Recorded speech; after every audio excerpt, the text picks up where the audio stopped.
Hello and welcome.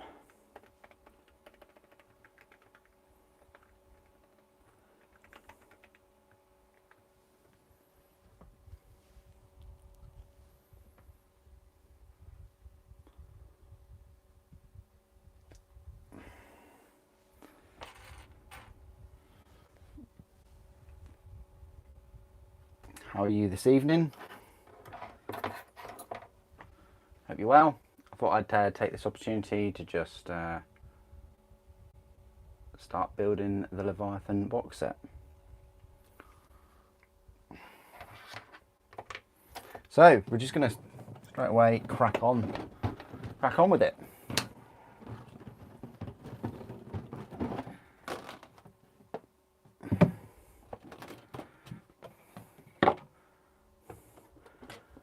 Of course, I want to say a bit of a shout out first of all to Element Games that were able to. I was able to order it, and they were able to ship it as well, and I got it today on release date. So that's fantastic. I know what I'm going to build this evening.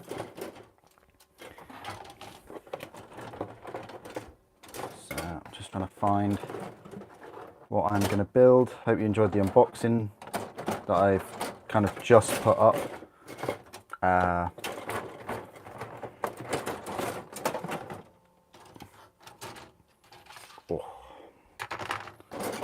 It's got a lot of minis.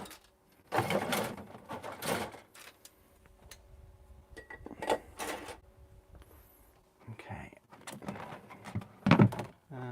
So yeah. I don't know where to put that. I might start putting that up there actually. Yeah.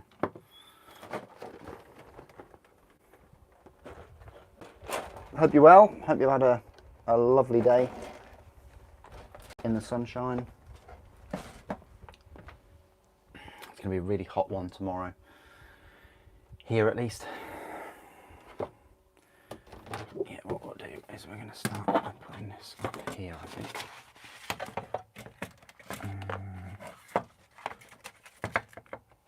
You know that's going to fall down, don't you? But we'll just have it there to start off with.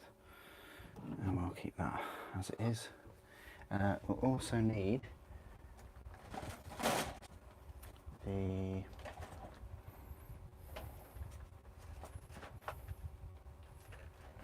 I'll tell you what I could do. I could actually put that there. That'd probably work better, wouldn't it? It might not now. Oh, best laid plans.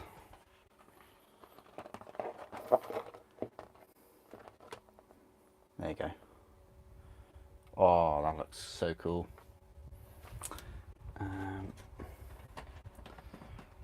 Hello Jan, how you doing? Questions already.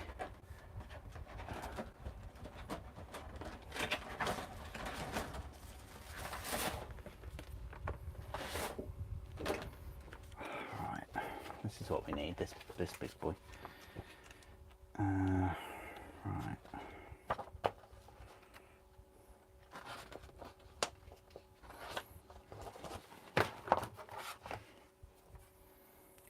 Okay, well, I'm going to put that.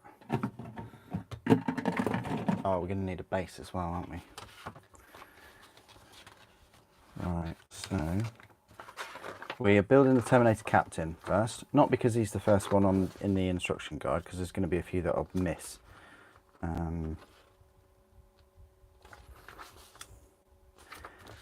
But just because I want to build him first. He needs a 50mm base as well.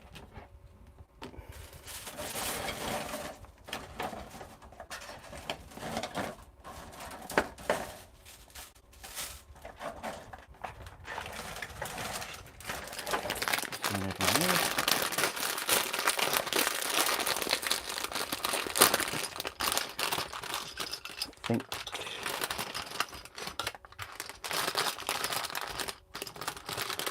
so they're 40s.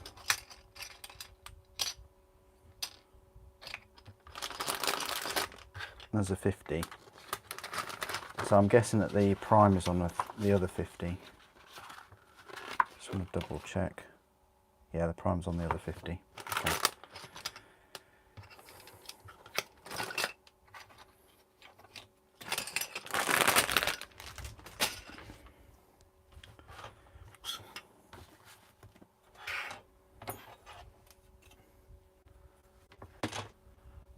Right.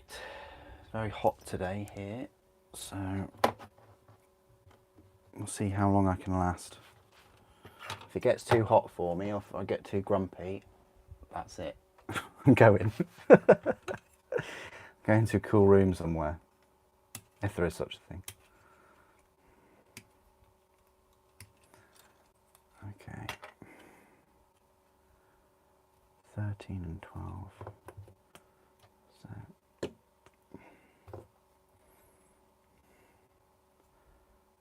there we are. Shouldn't take too long to build.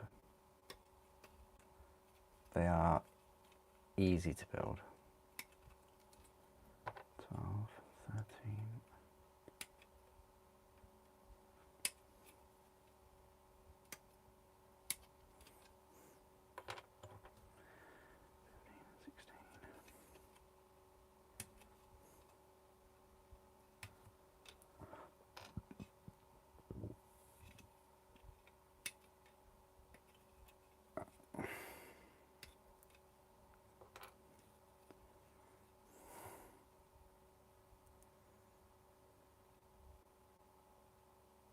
So no helmeted version for this captain. What do you guys think of the Space Marine models in this set compared to the Indomitors? I'm going to start asking quite a lot of questions, probably. 22.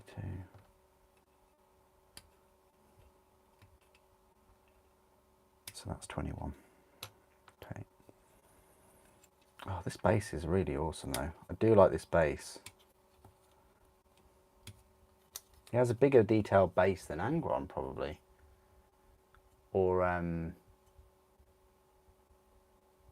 yeah, he has one of the largest detailed bases of any kind of Space Marine 40k miniature I've ever seen. It's crazy.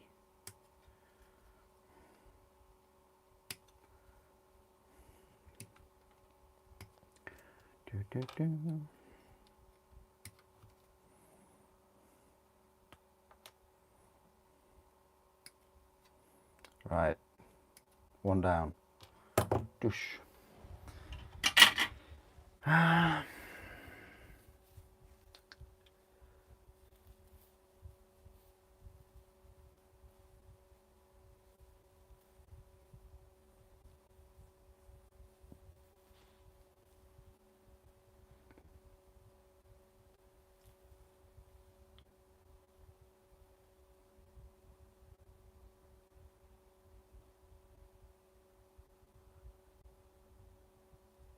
Who knows?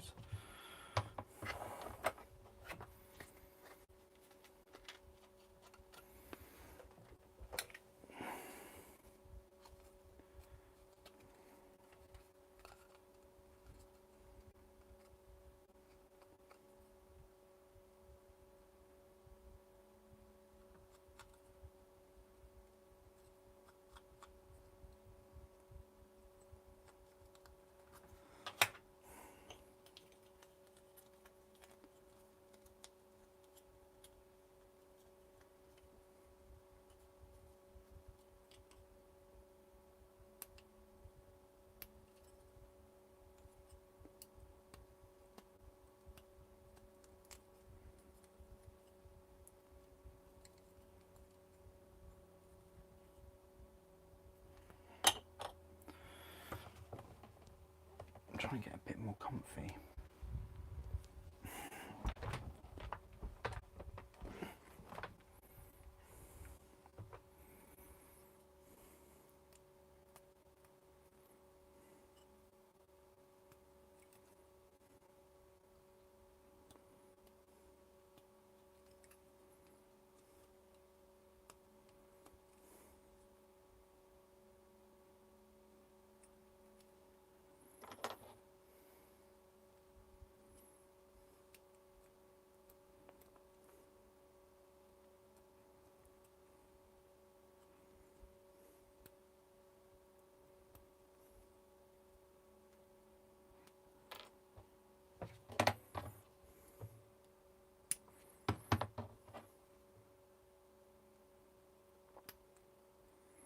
I might change my blade up. Yeah, I'm going to change my blade up. And that as well.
Yeah, don't be shy this evening. Please do put in the comments down below what you're working on.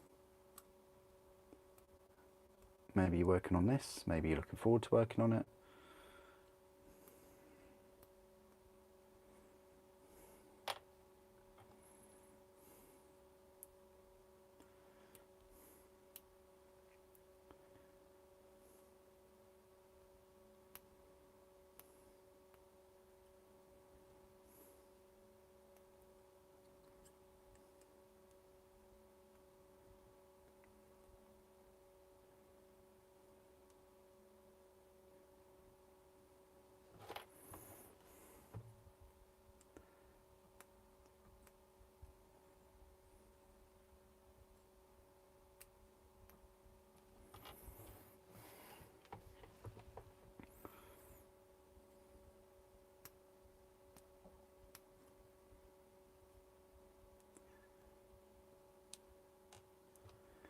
I'm going to need a few 40mm bases though,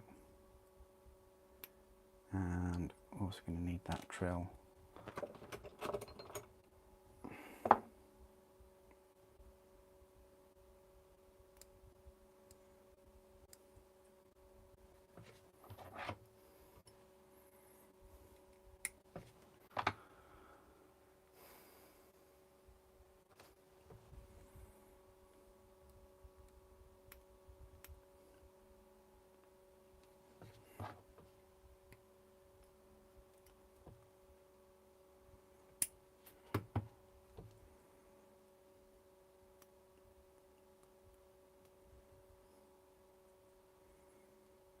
Yeah, definitely a nice drink is on the menu. Within the next hour, I think I might have to pull up that sign soon. Spared no expense.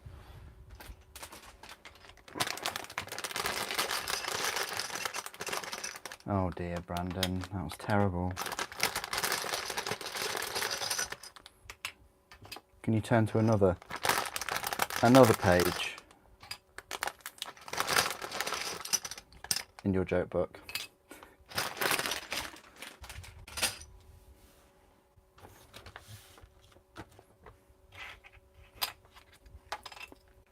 And if you've got any xenomorph jokes, because we've moved on from Seraphon, just for a little while,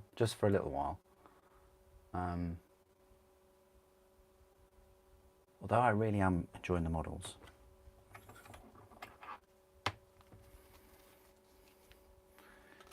Hello Maxim, good to see you here. How are you doing?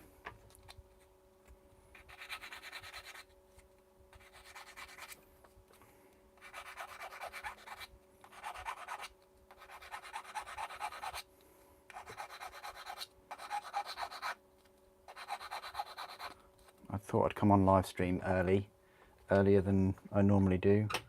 And the only reason I came on a little bit later than when I kind of set it up was because I was looking for some old minis.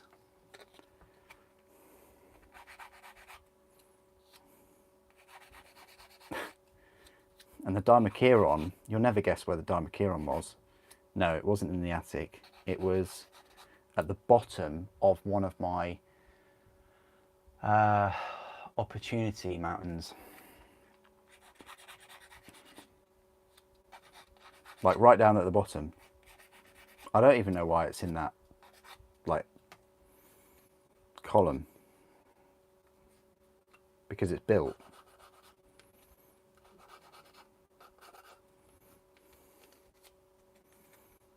I tend to just have a pile of unbuilt and a pile of built. One day I'll have a pile of painted. One day.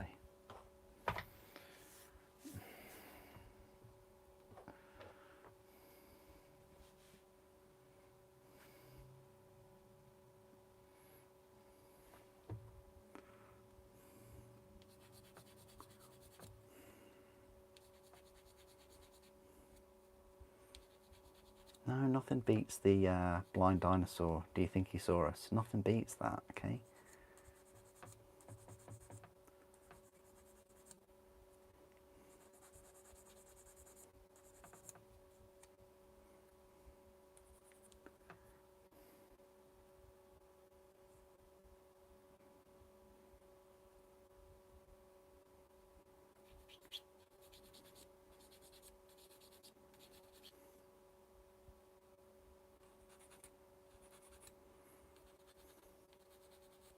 The thing is with these is I honestly thought, I don't know why, but I honestly thought that there would be another book about Leviathan in with this set, with their data sheets and things, and there isn't. And you know why? It's because they're all online, aren't they, for free? But part of me just was programmed to think that there would be an extra booklet with their rules. Disappointed. But Super, this is what you wanted. You wanted free rules. You wanted the rules on the internet. Yeah, I did. And there is a large section in the rule book as well.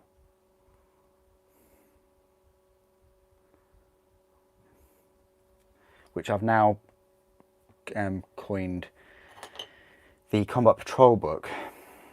You'll find out why tomorrow.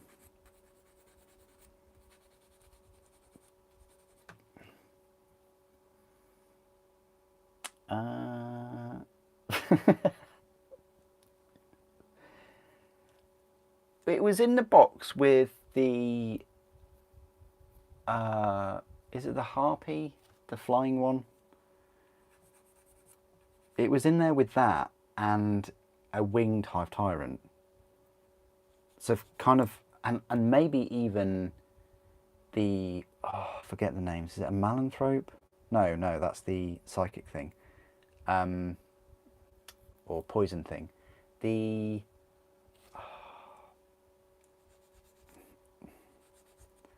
one with the horror specs, there you go, the one with all the mouths. So that box was kind of like jam-packed, just with sort of 4 miniatures in, you know.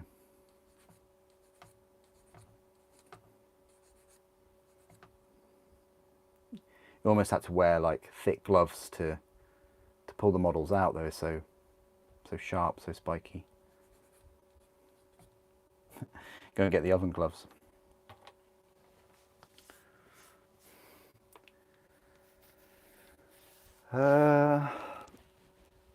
Oh yeah, the early Terminators start collecting. Did you get a Harpy in the start collecting set? No.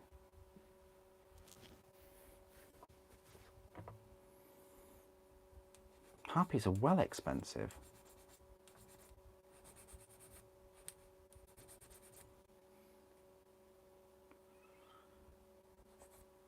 I did review both of them, yeah. Well, there's going to be a Nidvember, of course, this year.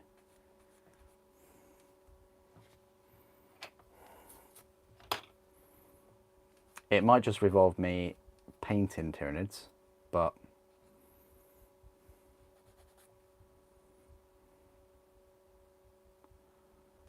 could do an army showcase maybe.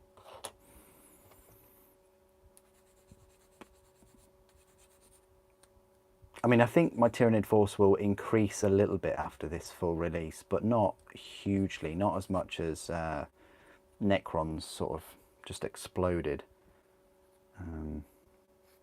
because of Indomitus and all the new releases.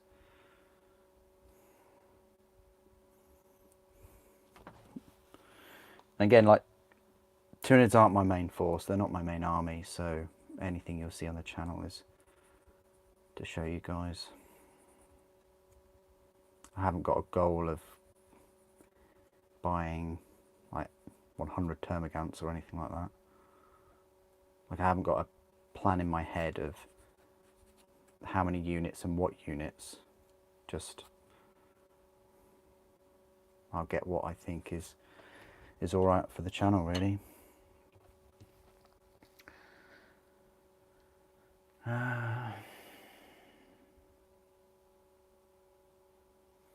What new Nid Mini are you hoping for?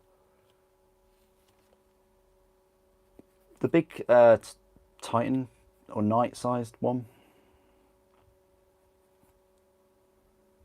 The Norn emissary. You know, the one that's hunting Valoris. That would be cool if we got a Norn emissary. Or is it a Dominatrix? Is it that?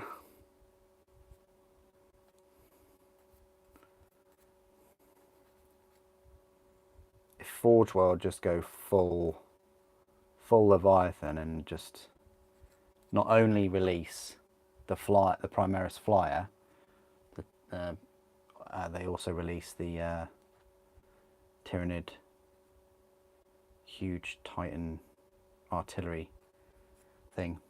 That'd be cool.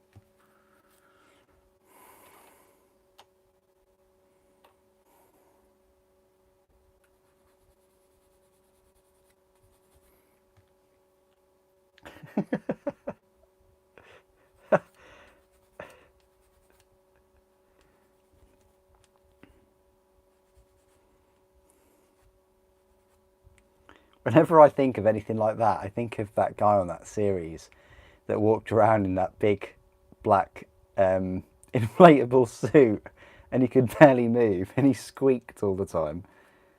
Oh. But that was his thing. You know, that's what made him happy. And I guess as long as he's not causing anyone harm, including himself, he can waddle around in his big inflatable suit. Just as much as people can walk around in sort of 8 foot tall Space Marine cosplay and things, you know.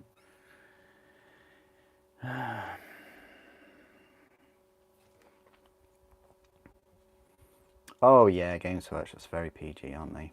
Very PG.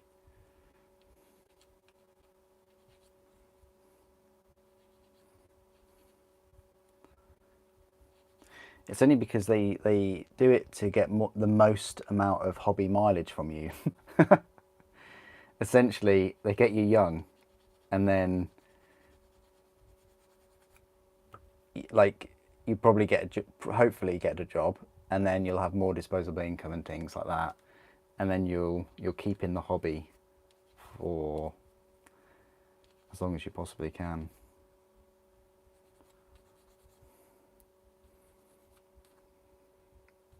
Yeah, it's almost a shame that there aren't more kind of 18 rated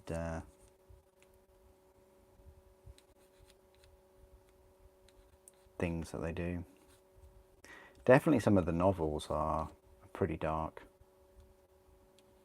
And obviously you've got horror as well.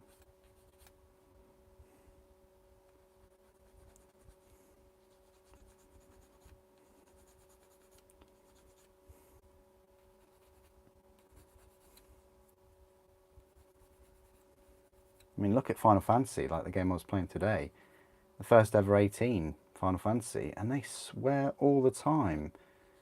It's almost like I'm playing The Witcher again. I mean, of course the dialogue isn't as good, no way, but that's what it reminded me of. Cross between The Witcher and Metal Gear Solid, and obviously Final Fantasy VII Remake as well with the cutscenes. Hello Roussel, how are you doing?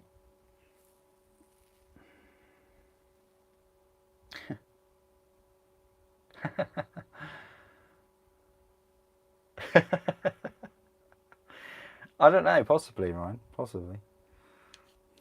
It depends, like if you fall over, I mean, if your head's in the wrong place, you could probably, you know, knock it on something, but if you're wearing an inflatable suit, I think one of the biggest dangers, like I've seen those people that go in big inflatable balls on like ski mountains and things, and the danger there is safety, isn't it? And stopping it once it's in motion.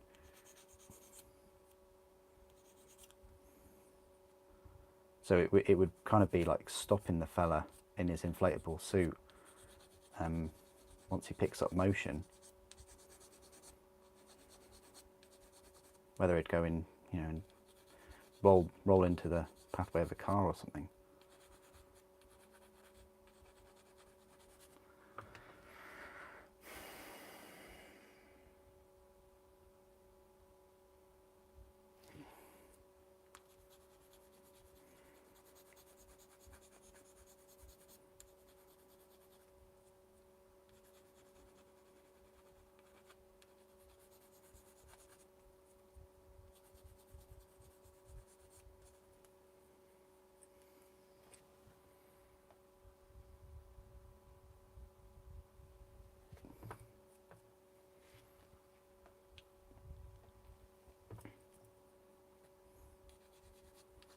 Am I building the whole box tonight?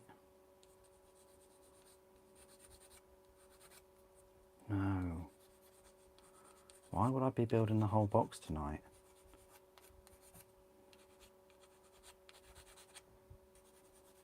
I'll build as much as I possibly can.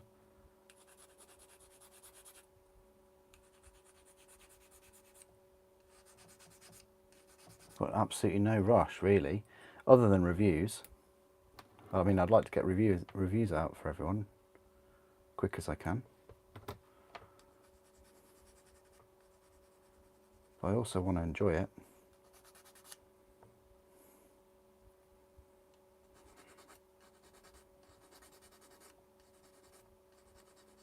Well, as much as you can enjoy easy to build minis, I guess.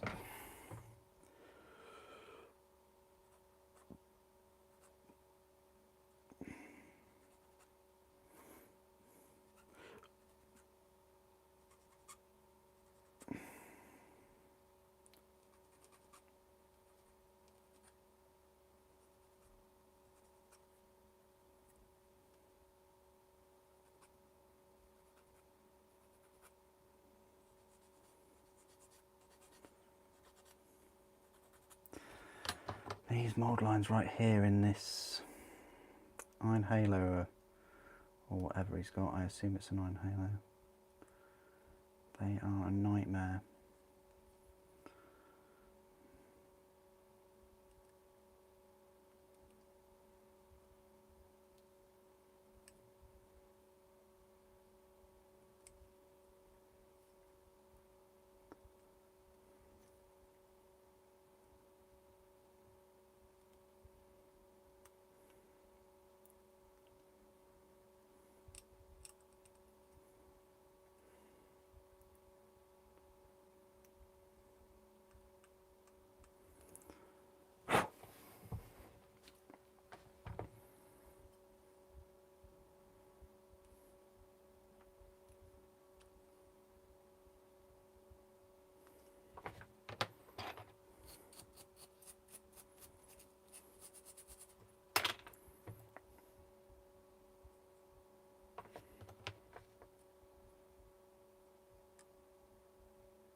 think they're all the way up the spikes as well.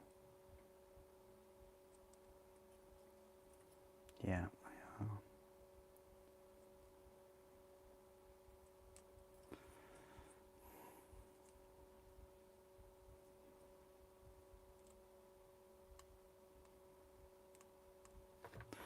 they are. Okay, that's that done.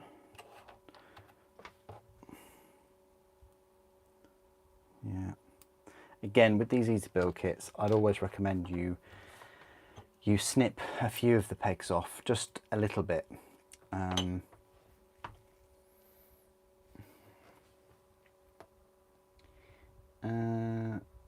What kit did you buy initially that I was disappointed, but I started liking it? That's a really good question. I'd have to think about that for a while.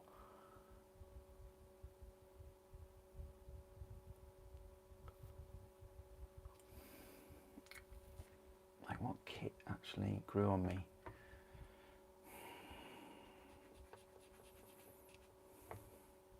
Not quite sure, really. I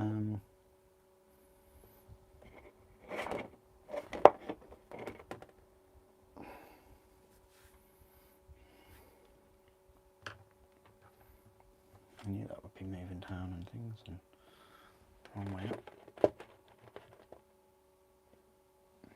Just have to have it like that, won't we?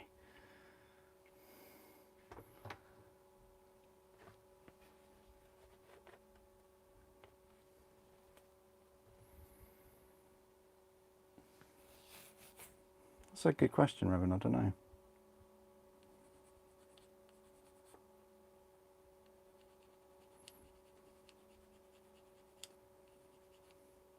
Probably the Telemon, maybe. I mean, I didn't dislike it, but I wasn't massively keen on it. And then I built it, and I thought, oh yeah, actually, this is really, really quite cool.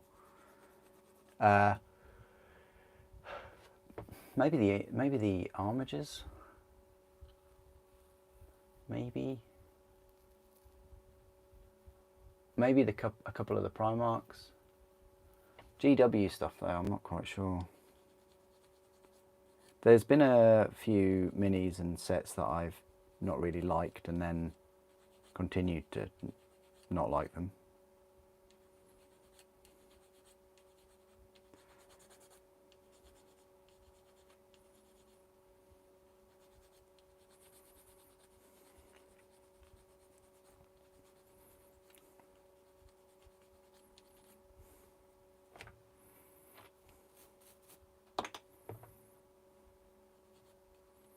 There's been a few sets that I thought, oh, should I really get that? I've been hesitant, and they've turned out to be all right.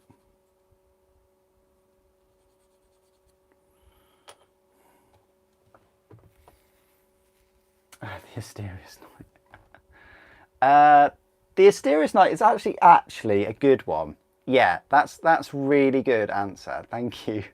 Yeah, the Asterius, I didn't like it one bit, and it is an absolute pain to put together just because there's a lot of parts that need clean up. But once it's built, it's actually pretty cool. I do like it now. Whereas if you look at photos on Forge and things, you're just like, oh, whatever. It's just not good.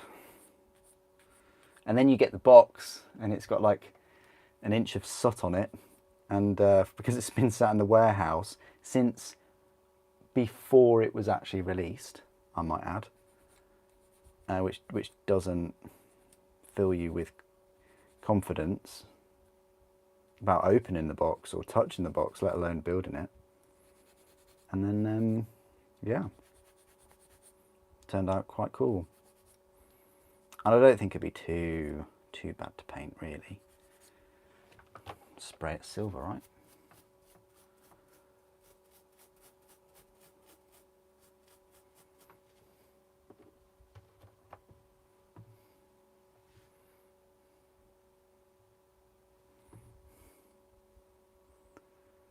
Yeah, okay, what's this joke then?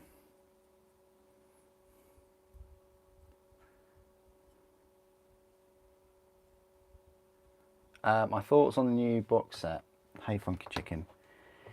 It's just meh. If I could sum it up with one word, it's just meh. Like Indomitus, I was really hyped and really excited about getting it, but this one is just, I think,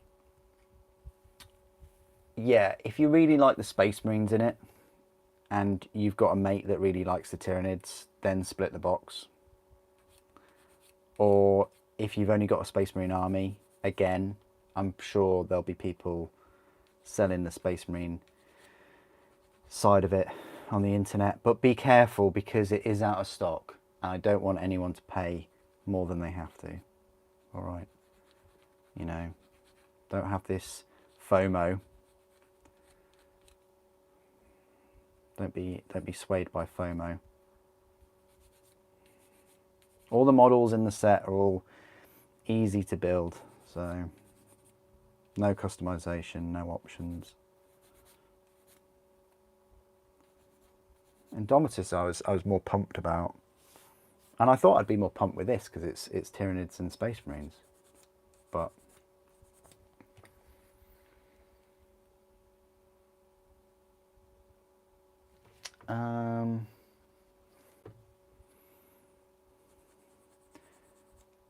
price point, I mean, it is what it is. Like the rule book is £40, so you're getting 70 miniatures for 110, which I think is a good deal.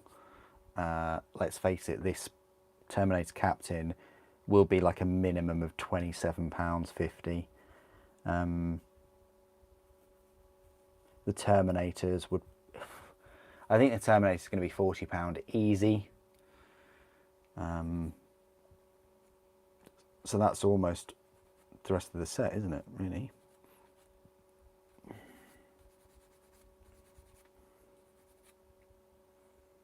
So yeah, if you've got a small Tyranid force and a large Space Marine force, it's worth picking up.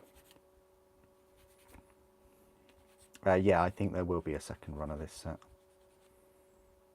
And I also think there'll probably be, well, I think there'll be combat patrols as well.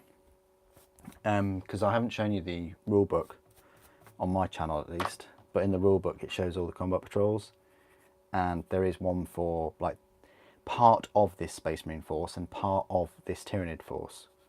So I think they'll do a combat patrol with just those elements in.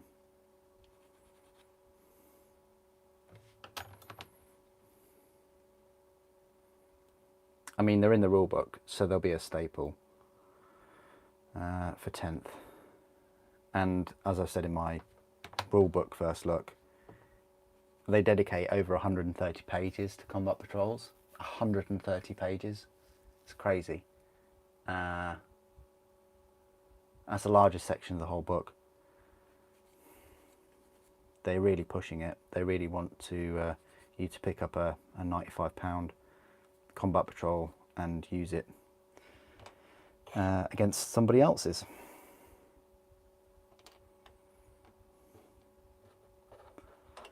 Basically, they just think everybody can't do maths. That's what it boils down to. People are too lazy or too whatever, insert another word, to work out points and things. When I remember going to clubs and things and taking an actual calculator with me, like a scientific calculator, and working all the points out. But no, they don't want that. They want you to just pick up a box or whatever, take it and game with it. But yet they also expect you to remember all of the rules. Like, it's odd, isn't it? I mean, I guess you could still do match play, so.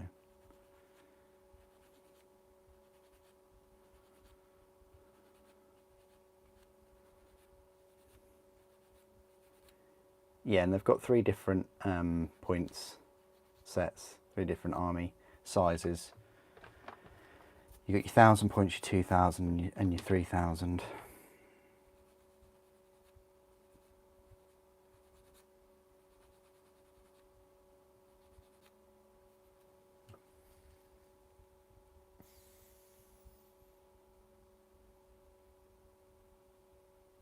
Yeah, well, I'll be building the Terminators after this captain.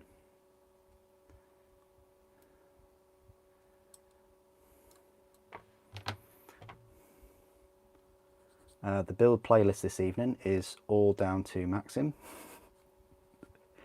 I asked Maxim what to build, and this is what we've got.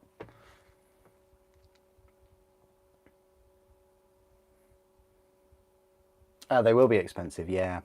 You're looking at £27.50 minimum per character. I don't know about the Biologus. Maybe the Biologus will be like 23, but definitely the captain will be 27, and potentially the librarian. So that's £60. The Terminators will be 40. That's the box set, really. The Dreadnought. It's difficult with the Dreadnought because I don't think they'll sell this Dreadnought separate. I say that, but they might sell it for like 25 because it is easy to build and there's no options. I don't know whether they'll do a full option posable ballistas Dreadnought. I don't know. They could, but definitely looking at all the minis in this kit, there's huge potential to have like a Warhammer Imperium, Warhammer Conquest Season 3, which is good in a way, and I think that's where they'll go towards the end of this year, but I also would have wished them to do a Horus Heresy one. I can see them bundling this Terminator Captain in one issue. Definitely. I can see them doing that.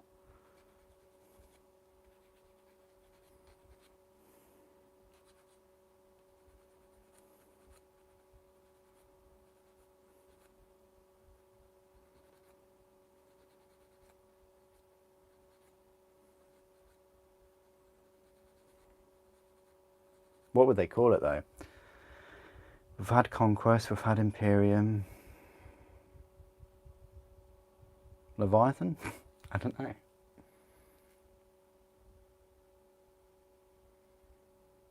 Yeah, that would be good if it had a multi-melter.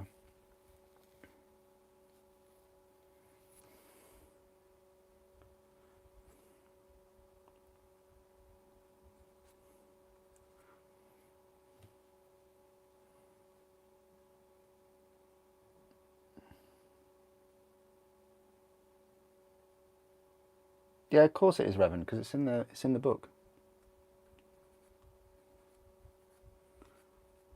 Why don't you put what the Tyranid force will be?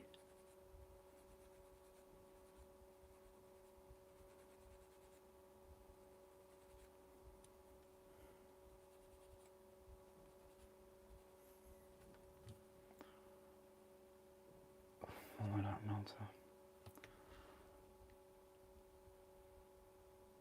Yeah, definitely Funky Chicken. Yeah, the predetermined war gear. Yeah, yeah.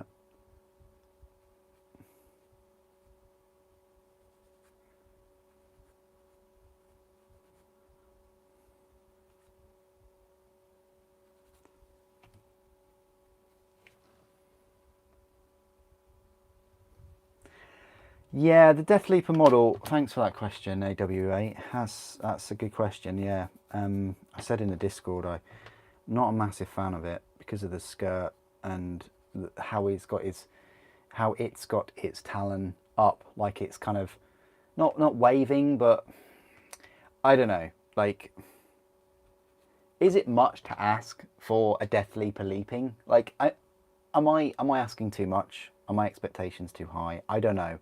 But I like how it's an upgrade, you know, it's a new model and stuff, but yeah, a lot of the minis for 40k that they've been releasing are quite cartoonish, quite garish. They're not as grimdark as sort of they used to be. It might be something to do with the paint scheme, but I also think the poses are to blame, kind of contribute to it. Yeah, I'm all for a larger Death Leaper, but there's so many. They've had, Games Workshop have had a number of excellent dioramas that the community have created over the years.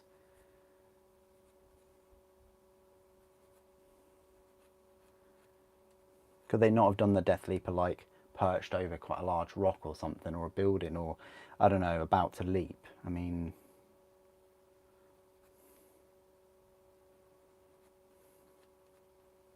or camouflaged. I mean,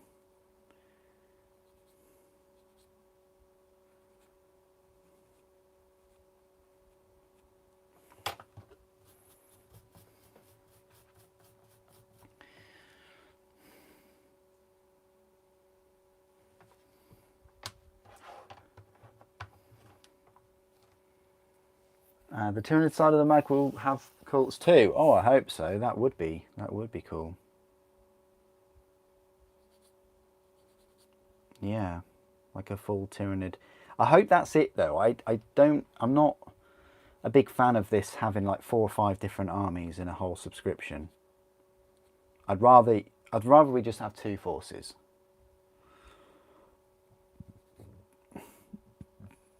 But I'm not. I mean, you could have a bit of Death Watch in there, and also you could have a little bit of Genestealer cults. That's all right. But when you start throwing in Orcs and then Chaos, and then, you know, it's even worse if you go for premium, because then you're going to be collecting like 7 or 8 armies at the end of it.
Okay, one final piece to do. And then I will start on the Terminators next. And then if I've got any time, I'll move on to the Dreadnought.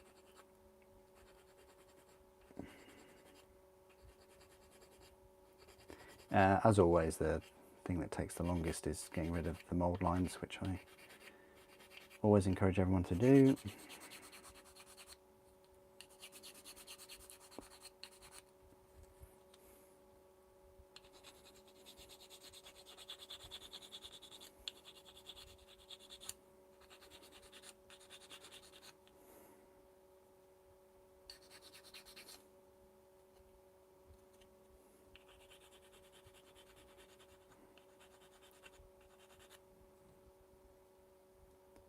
Kind of got like a whole Tyranid on his base. It is a Screamer Killer, isn't it? It's got quite a large head.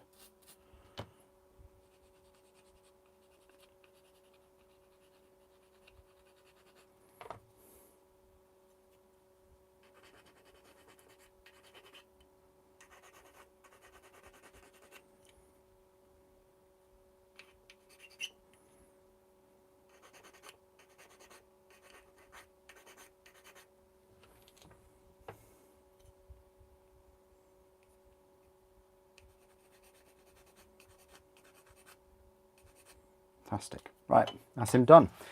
So what the plan is really to, this is what, you know, if you're new to easy to build kits and things, I would always suggest you like clip a little bit off the peg, because sometimes it's too tight. I know that is a thing. But yeah, sometimes it's too tight.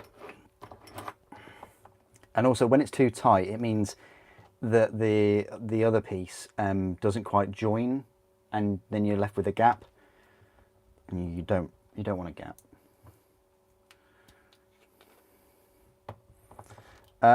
Favorite model.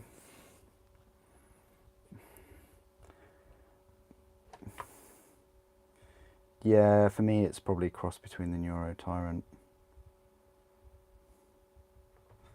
and the Screamer Killer, just because I'm not a massive fan of the Screamer Killer's face and the teeth, but I think everything else looks good on it.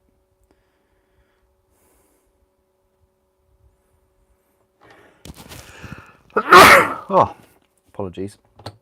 Found out today I'm allergic to Tamiya thick.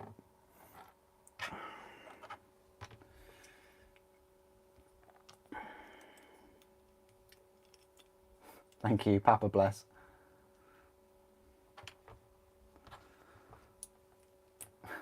Thank you.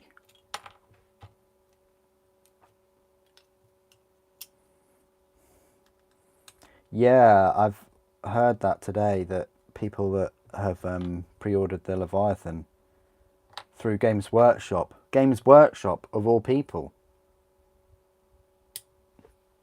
have not delivered it. That's shocking. I'd ask for compensation. I really would. You pre-ordered you know, they had a queuing system. You were sat in the queue for 8 hours, and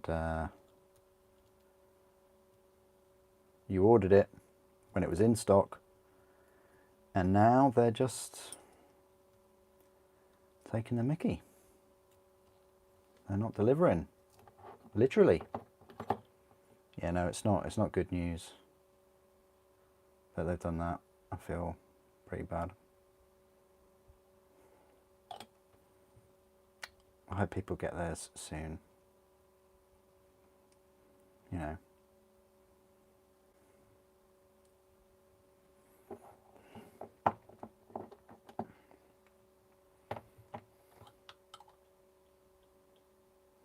Hey, your Horus Heresy missile tank. Oh, is that the Scorpius? Nice one. You got a Scorpius. I really hope they get the jet. Sorry, I'm talking about Horus Heresy now, but I will. I really hope they get the jet bikes back in stock soon. I'd like to pick up a few more boxes of those. They're really cool, and they're very popular.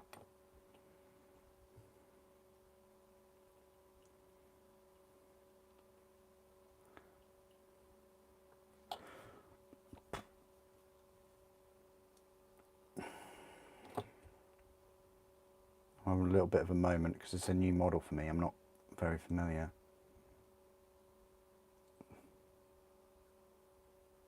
Wow, I'm not familiar with this issue either.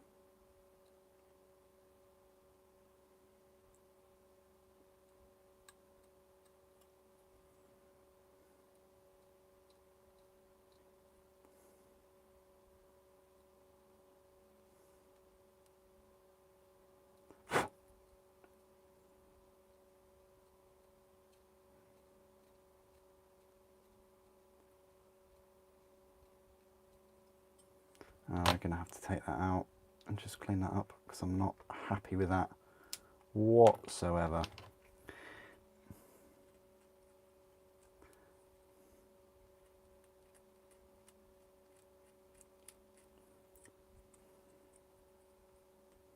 Essentially a little bit of glue, just touched the lip and caused everything to fail at that point. They put a contact point on the top here,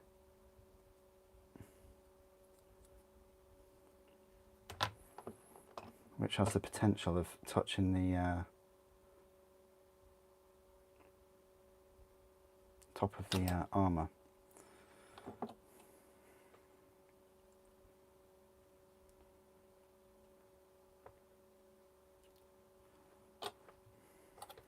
Let's try again.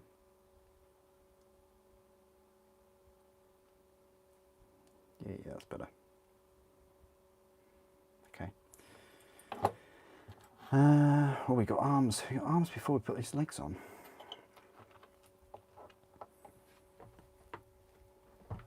How's it going?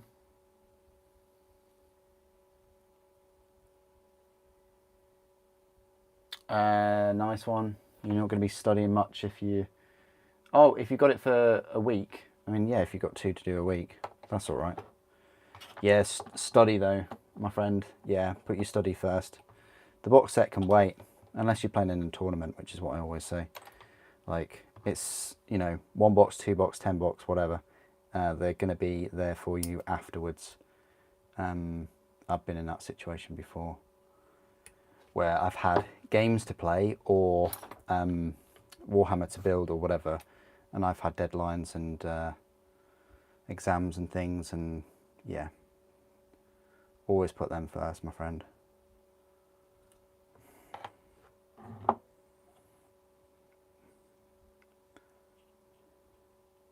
Because in a way, the Warhammer will outlast those, possibly, and it'll be there to haunt you. Like, you may keep the Warhammer for a long time, and then you look back at it after you've done all your exams and go, oh, I know what I was doing when I didn't quite spend enough time or whatever.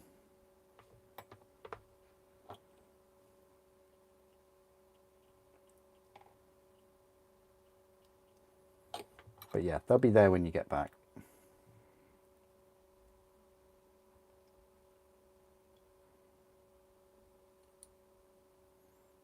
Wow, this really doesn't want to go in. There we go.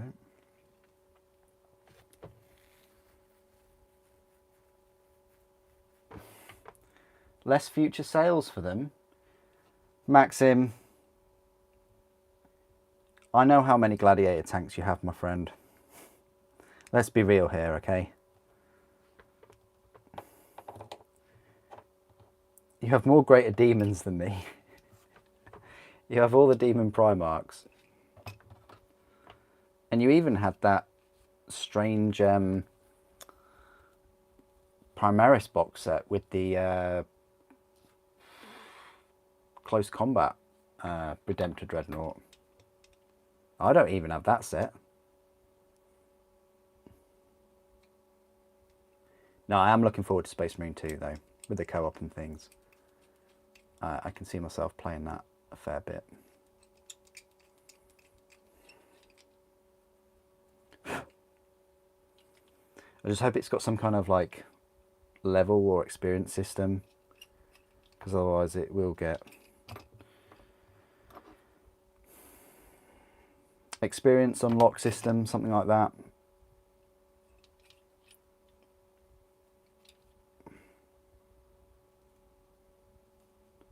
As fun as it is to fire into hundreds of termagants, it's a little bit like orcs. It will get boring after like 10-20 hours. If you're doing like the same mission over and over, I mean, not if you're just like going through the campaign. That's a bit different. Agastus. Okay, I always forget the name of it. I think they might as well just call everything Cerastus at this point.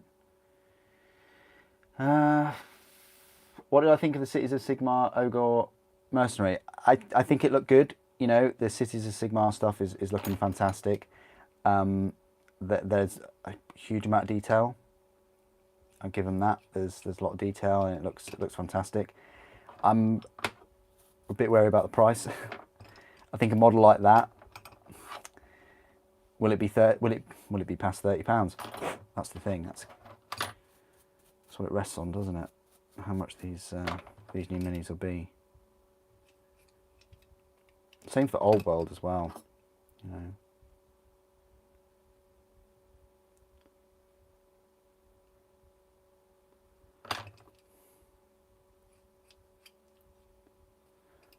This is a thing, like, they started off well with Horus Heresy, with the prices, with those 2 characters being £18. £18 for Fafnir, Ran and Zephon. Brilliant. But as the range has progressed, we've now got £80 Kratos and things like that.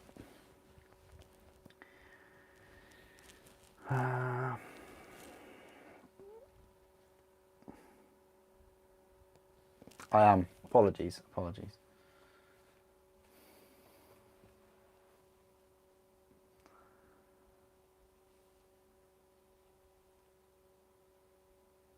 Yeah, this is true. Like, you know, it will arrive. I mean,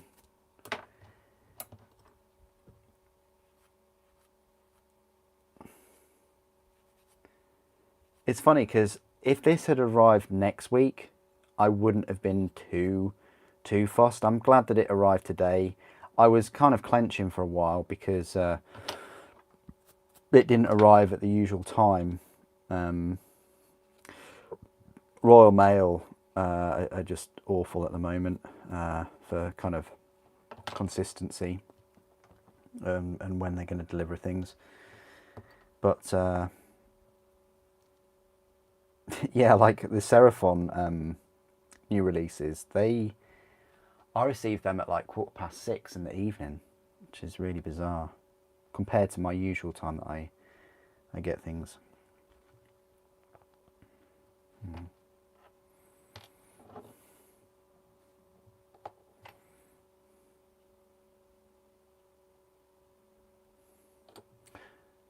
But I would have been more annoyed for you guys if this hadn't arrived today. I always am.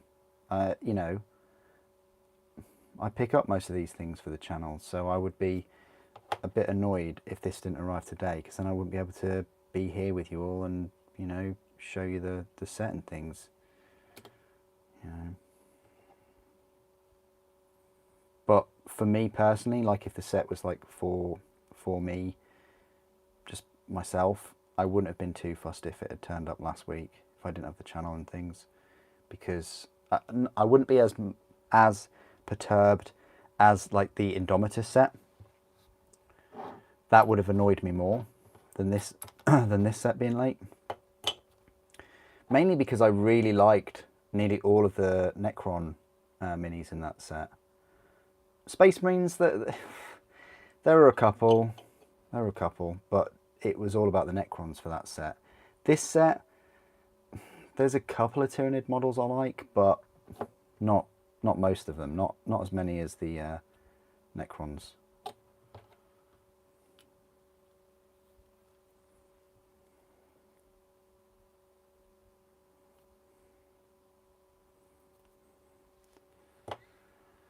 Now, if they'd redone the Gene Stealers or had another kind of big Gribbly or something, then that would be a different matter, I think. But I don't think they're going to be renewing the Gene Stealers anytime soon.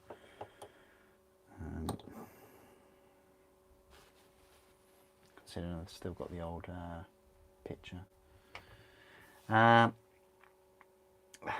does the new Termi compare to the Alaris Termi in size? Simon, I don't know, my friend. Like, I've literally just about to finish the Captain. I haven't built a Terminator yet. So at the moment, your guess is as good as mine. Seeing as we haven't got to that stage. But I will build a Terminator very, very soon. After I just kind of push this guy's head to the back. He's in quite a funny facial expression though for this. Ah. Come on. Does it go? I think it does go all the way back. I don't dare push his head like...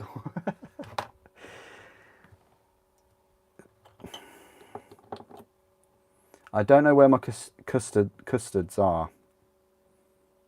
I could probably try and find you a custard.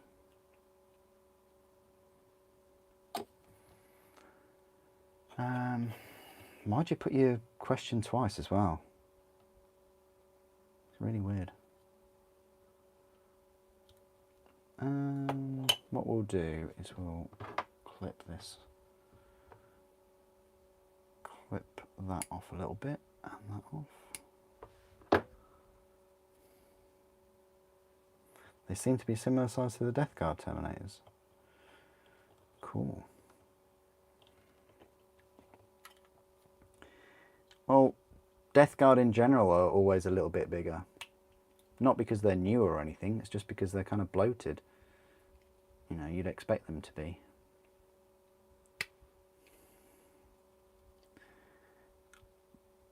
I like this Mini. It's pretty good.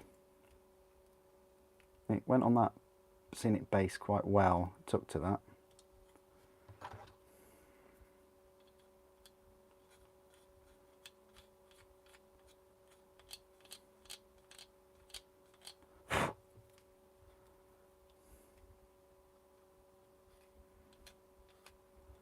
Like glue web.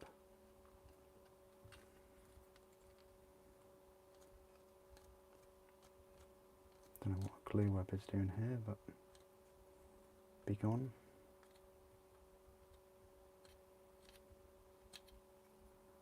Okay.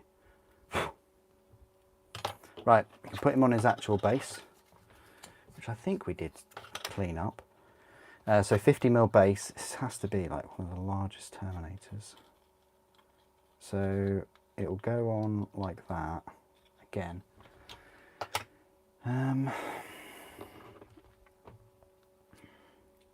Yeah, as I say, I'll just clip this off a little bit.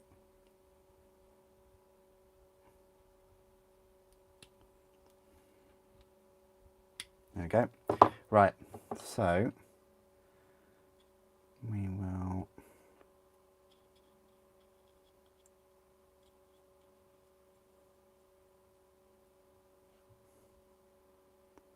yeah, I do need to get rid of that mould line. Wow, in the wrong lighting, that mould line is invisible.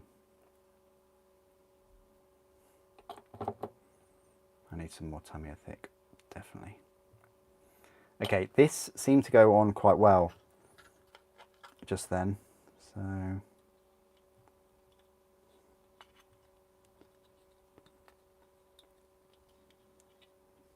there we go. Yeah, do you need glue? Do you? I would still use glue, even though these are all easy to build. I still would. This guy looks huge. So this is my old metal Terminator captain, or captain in Terminator armor from, that says 1999. That's when the base was made, I think, but it's not. I mean, this might be older than a few of you, but yeah, I guess the base is 24 years old. But yeah, that's I love doing size comparisons like this. So, don't talk to me or my son again. He is maybe Gorgot height, maybe a chest. I'd say more chest height than Gorgot height. Could you get away with? I don't. Probably not. I mean, could you have him as a statue or him as a? I don't know, but anyway, that's your new Terminator captain. That is the main HQ for your Space Marines. Power Sword, Stormbolter, Terminator armor. Yawn. Right. So right, let's get on with the other Terminators. We're not going to do the Tyranid food, the librarian. We're going to go straight onto the actual big boys, these, because they do look quite easy to put together. However, I don't think there's posability. There might be a slight amount of posability, but no missile launcher, you see. And the assault cannon looks...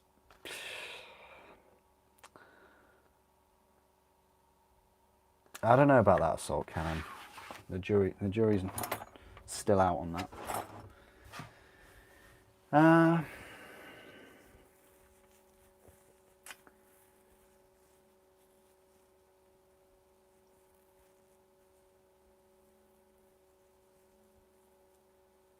Possibly AWA, possibly.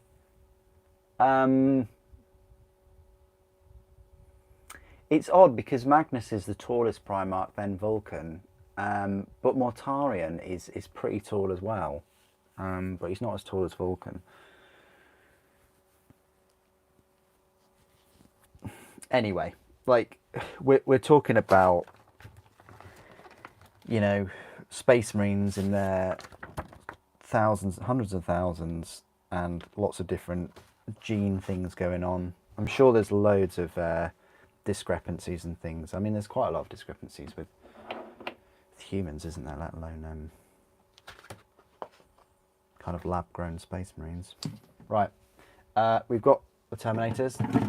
They've teleported already behind the box, and I think they will. Yeah, I'm not sure whether they'll bundle like both of these sprues in with the magazine, but definitely one. I can't see why they wouldn't bundle two. Or they might go for one in one magazine and this one, and then put the bases in that one. Makes sense, wouldn't it? But okay, right. So Terminator time.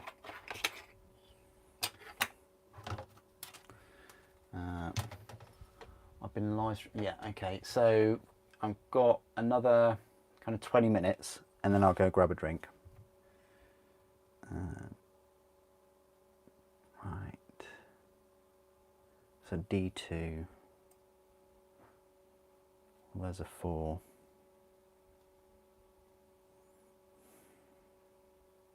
It's got to be on that sprue, hasn't it? Yeah, there it is.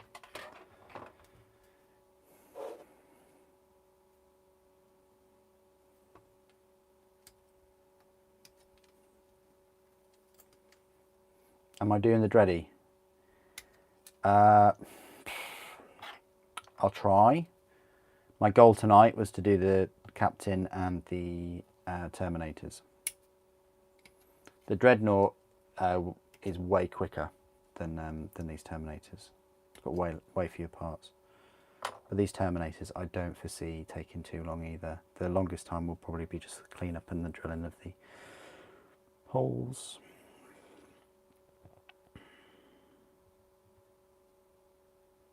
All right, I'm on a completely different sprue then for the sword. So this is the Captain, sorry, the Sergeant even.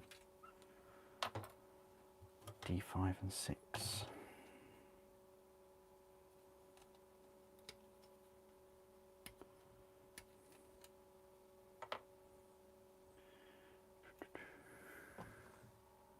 And we do have an alternative head option for the Sergeant.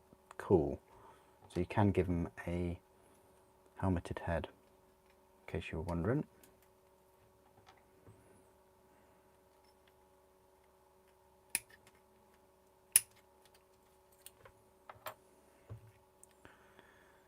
And we need the other side of the Stormbolter, which is number 4. Have I got that? No, it's 6. D6.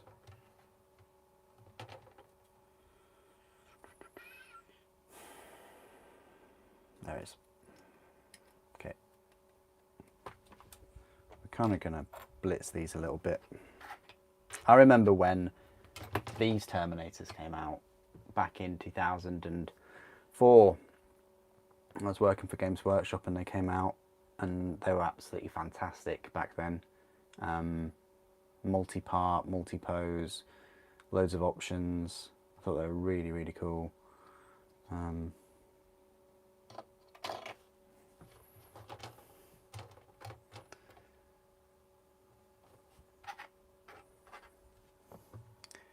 D9, D10.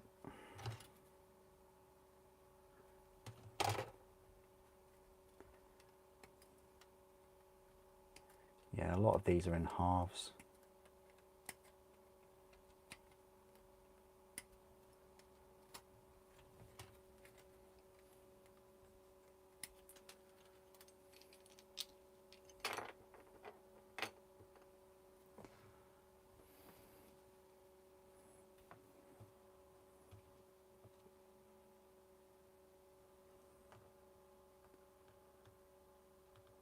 Uh, 12 and 11.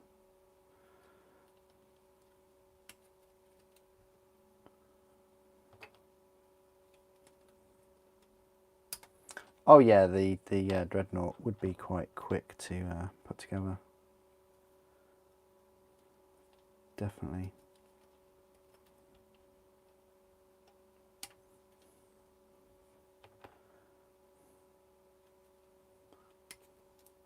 $14, $15 and $16.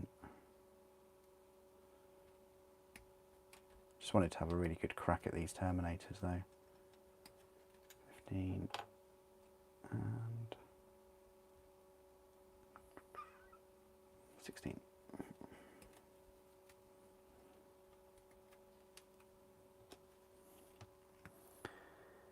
17 for the head. Oh, this is the teleport Homer thing. That's quite cool. Look at that. That's awesome.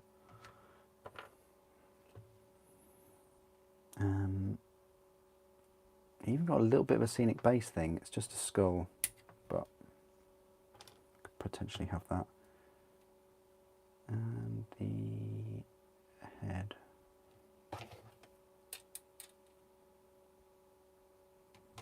There it is.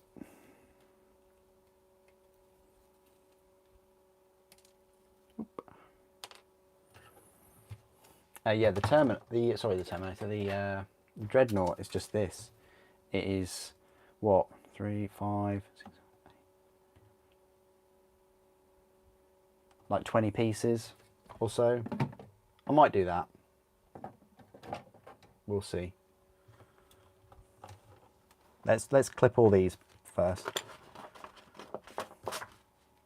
Let's do one Terminator and then do the Dread. How about that? Rather than just sit here and, you know, complete all these 5. Because you just know after the live stream I'll be continuing with these, right? You just know it. You know, Super's sat here after streams,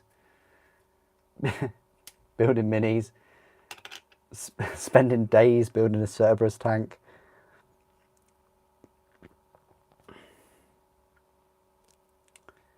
Uh, 21.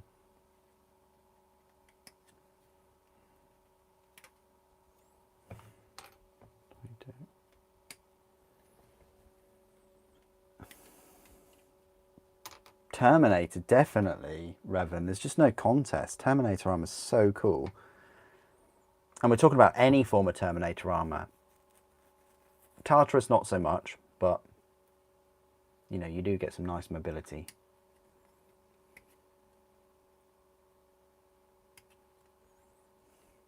It's all about that invulnerable save as well. That's what it's about. None of this refractor field business.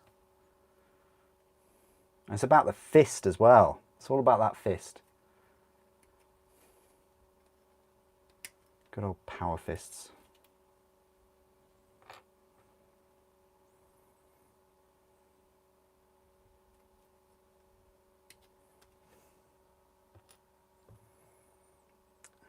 D27 for the head. I'm finding it difficult to locate these heads though.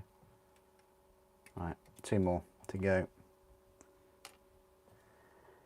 28 and 30. I got a funny feeling it's this one. Yeah. Yeah, I think if they did the magazine, they would split these 2 sprues into two issues. I mean, this is the thing though, right? Like, this box set, you could pick one unit, such as like the Terminators, and you could build them in a couple of hours maybe, and then paint them for the rest of the day, and you could do a unit out of this box set a day, I think, if you had some time off work and adult things. But 31. I mean, really, I should have taken some time off work next week. But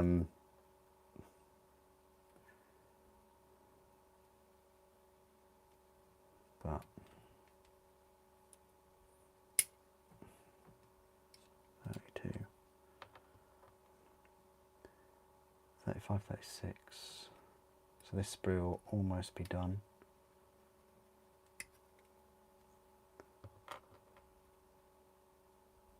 Oh good, most of the pieces for this Terminator are actually on this sprue. And then the fist, 33, 34,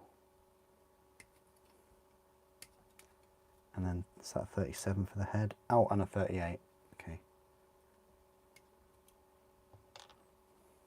They still kept, I found it really annoying in the old kits that they put the, what they did in the old kits was they put the sprue knob in, like right there on the Terminator, like right on that lip. I don't know if you can see it there, but it was such a pain to kind of get it right. Oh, was it this one, or it was the newer ones? They put it there. The newer one, they put it right on the lip, on the edge. And now these, they've kind of moved it back a bit, which is way better. Way better. Right, that's the sprue as well.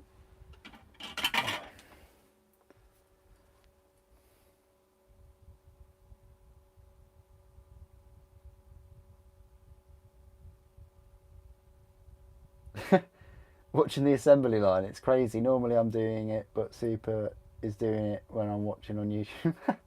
Yeah. Yeah, I do like the old assembly line. Same for painting as well.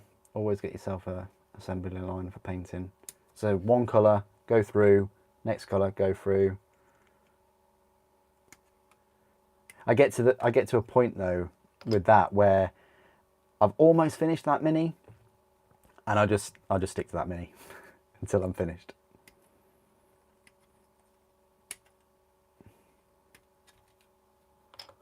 Right, D41, and yeah, this is all going to be for this assault cannon Terminator. Make sure that each thing lines up though.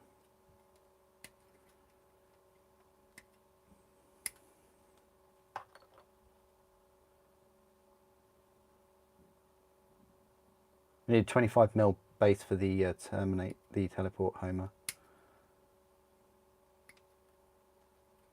Of course, we're going to be putting that scenic base, you know, the empty shell casings on this one. Of course we are.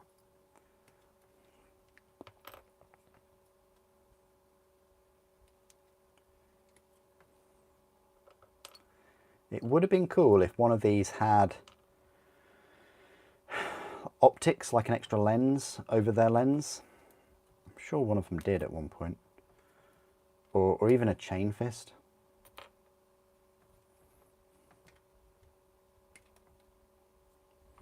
Right, that's that sprue done.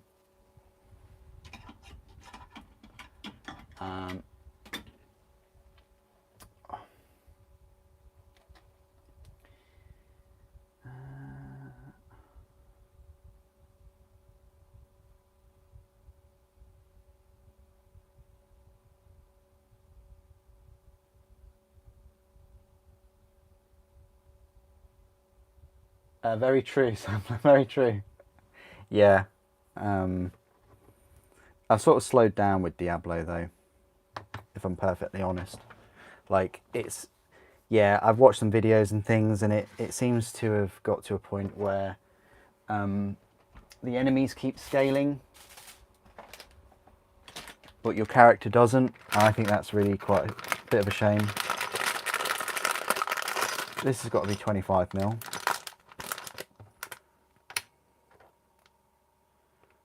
That just goes on there. Done. Yeah, but Final Fantasy I'm enjoying. Yeah. Yeah, it's just really odd time. I mean, I guess I'd rather it this way round than Horus Heresy. Like, I'd rather those three games be out now than be out last year, or Horus Heresy Plastic be out this year. Okay, so plan is, guys, we're just going to build one Terminator, and then I'm going to take the parts off of the Dreadnought. AH 2 256, thank you. I appreciate that. Was it this one?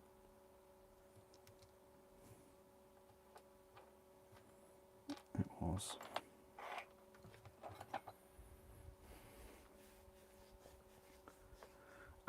Watching you build yours while you're waiting for Games Workshop to deliver mine.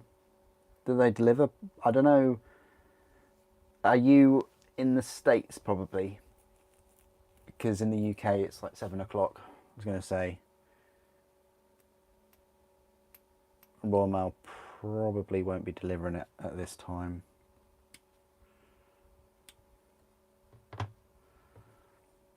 But that would be cool if you're in the States and you're just waiting now for it to come through the door. I mean, unlike video games, you can't really spoil minis, can you? If you're watching someone sort of build them and things, and actually it's pretty cool to do that, because you can ask the person that's building them, like, you know, how's it going and are there any issues, and you know, it's not like, oh, surprise, there's a teleport Homer. I bet you didn't know you had one of those in the box. Yes, we did.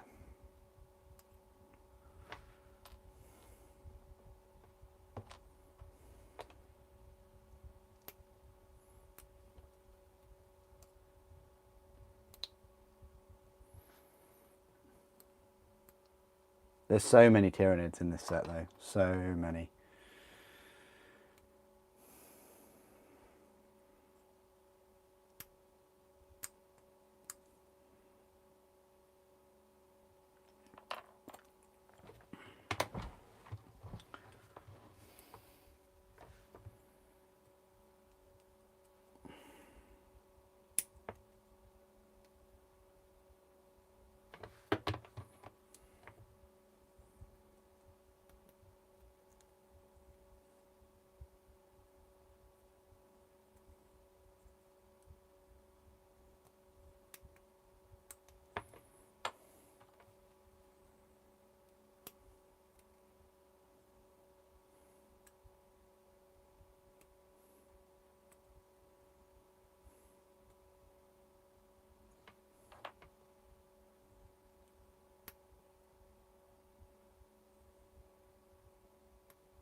Okay, so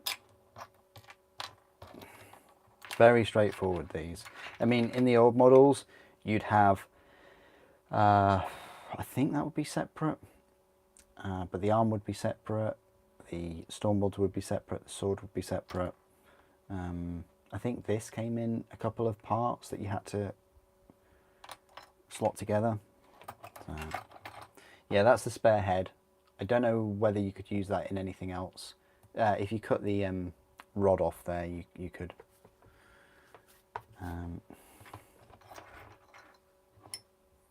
Right, it has been an hour and a half I've been streaming, so I'm going to go grab myself a drink, because it's always good to walk around a little bit.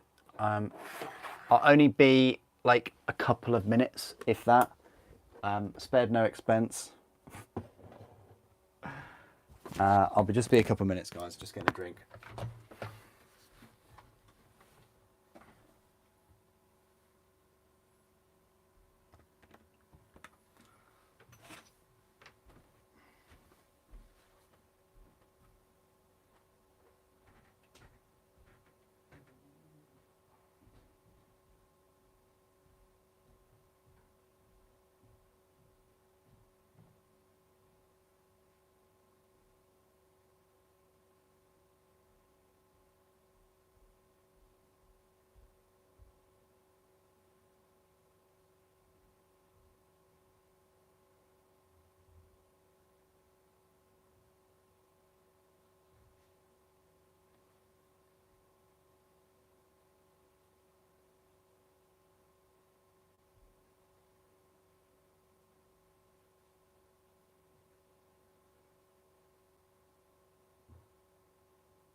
Okay, I am back. Slowly making my way. Teleporting in.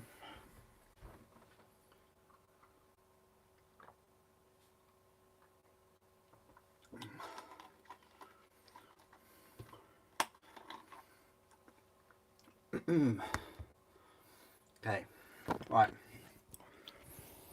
Thank you for that. It's all good. Honestly, I reckon the batteries for this sign, I'm not kidding, will probably last me 10 years. I use it like once a week, maybe 2 weeks. It depends.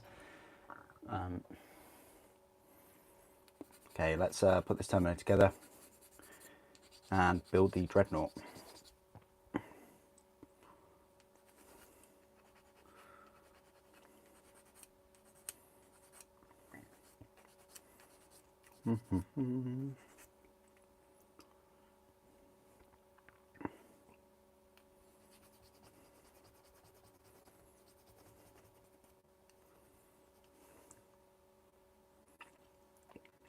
How long has it been since we had Tyranids in a starter set? Was it Macragge?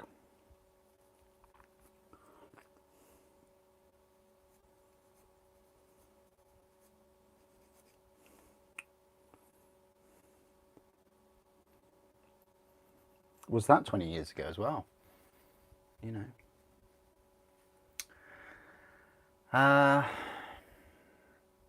Yeah, very true, very true. Post your painted mini. Post it? Like where? What, on Discord or?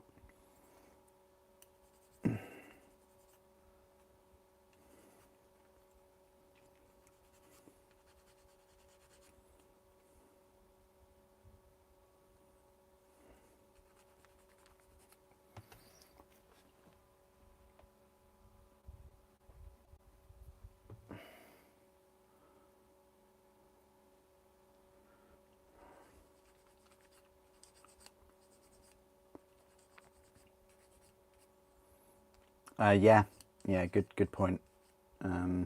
Always check your batteries. You don't want any batteries suddenly going off.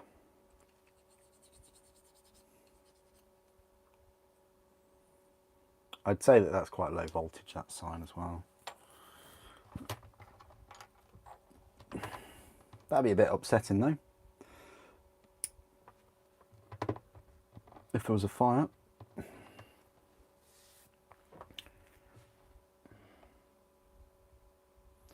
Do Tyranids have any scenery? I'm not sure. I'm not sure whether they'll make any scenery. I don't know whether they'll focus on that for this edition. I'm wondering whether Games Workshop will try and kind of distance themselves from building, you know, of having too many products made in China, I think. I wonder whether they'll just keep going. I think having rules digitally and things is definitely a step in that direction, because then you know, if you're not going to sell as many codexes and books, then you know you're not going to have as many made. But well, there's not a need to have as many made. What does everybody think about the index cards, by the way? £12. So it's odd, isn't it, that a pack of index cards, which is kind of just the data sheets, now cost more than codexes when codexes were around when I first started the hobby. It's quite odd. But yet codexes are 4 times as much. In a way, everything's gone up by 4 times in about 25, 30 years.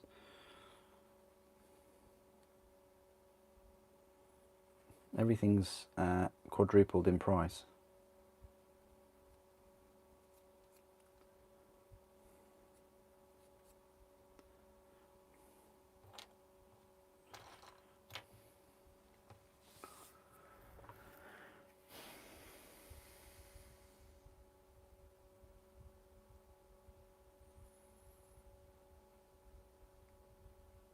Who else got scenery though? Oh, that's what I just said, Crusader. That's just what I said. You beat me to it, man. Nice one.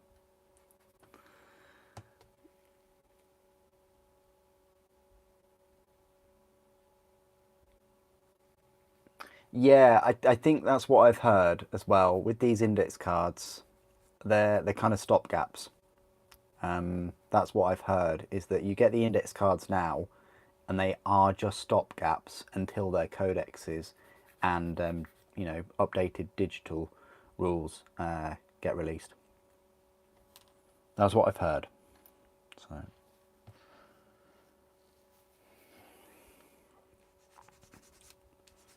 I mean, it's all right if you only like collect one army or something, I guess, and you really want the cards and you game a lot. I think that's not too bad. You know, like say you game every week or every 2 weeks, paying 12 quid for your cards. If you're going to be using them,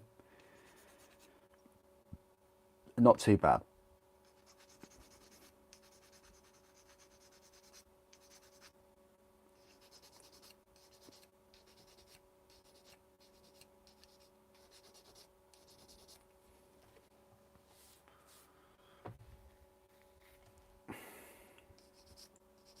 Yeah, no worries, Crusader. I do tend to talk and ramble on a bit, so I understand. I do go off on one.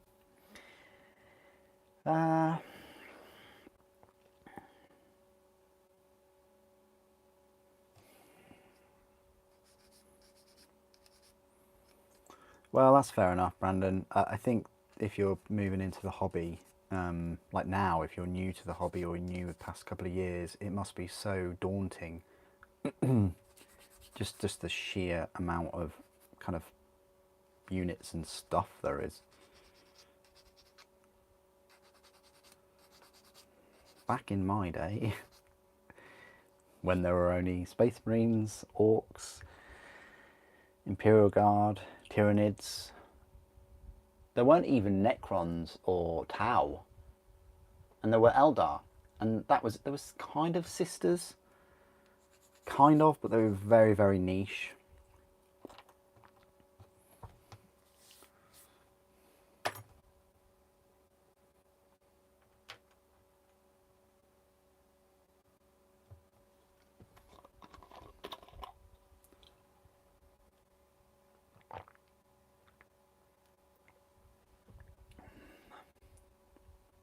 Oh, cool. That's all right. Well, I tend not to like shout and, you know, be obtuse. So I think sometimes most people hear is the filing.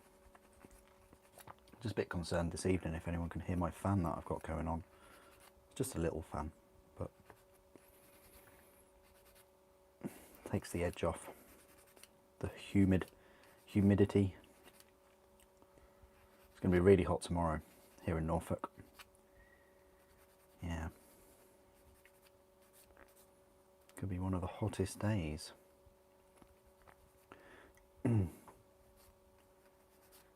Which isn't hot compared to, well, even compared to the rest of Europe, let alone anywhere else. But it's hot for us because we're not used to it. And we just don't have aircon at all.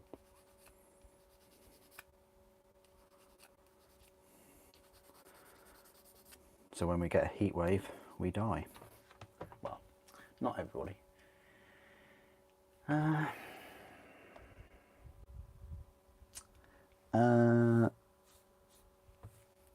No, there definitely weren't Necrons, Maxim. Like there wasn't a codex, there wasn't any rules, and there weren't any models whatsoever. I mean, you might have heard about them, but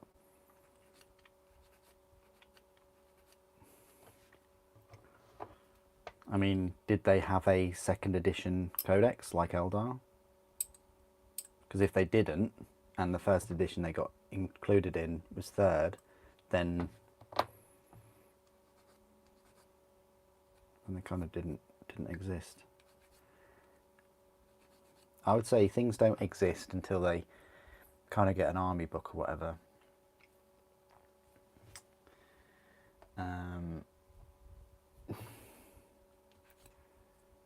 Pariahs, yeah, in what army though?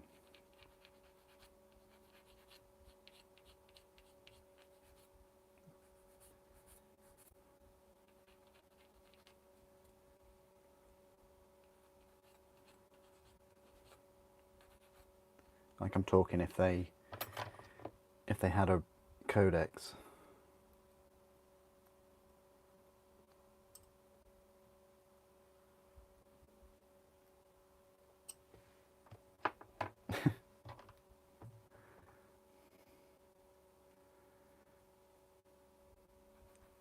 Yeah, that's just what I said earlier. I wouldn't really call it a starter box. I really wouldn't. This is what I said in my unboxing as well. It's so far removed from a starter box because it doesn't have whippy sticks or a tape measure or, you know, dice or templates. Well, not that it really uses templates, but you know what I mean. It's like it's like a campaign box, but with the rulebook in. That's and with all new minis. That's one way of looking at it.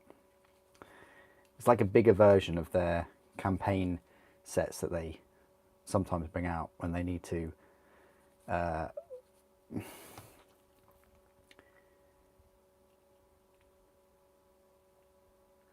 paywall you into buying one of their brand new new HQ units.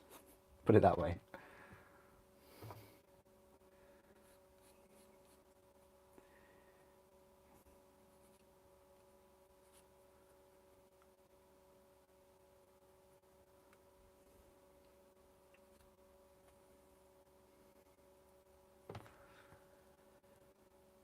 Yeah, great. Thanks, Yarrow. How are you doing?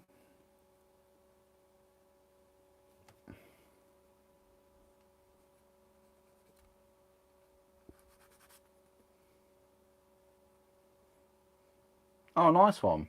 Put in. Nice one. Welcome. I think it's always quite cool to, you know, build your minis or paint alongside someone. Bit of company. And then, like, if there's anything that you're getting stuck on or I'm getting stuck on, I can always just put it in the chat. Kind of like a build together live stream in a way, or paint together. Hobby hangout.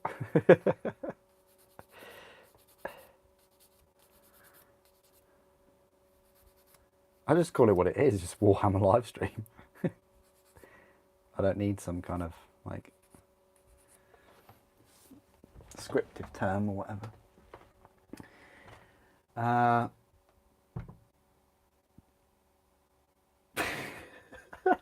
That is savage. Oh, that is savage. The box is available for 5 minutes. Oh, okay, it may not be a starter box, okay, but it's definitely a scalper box. How much are they going on eBay anyway?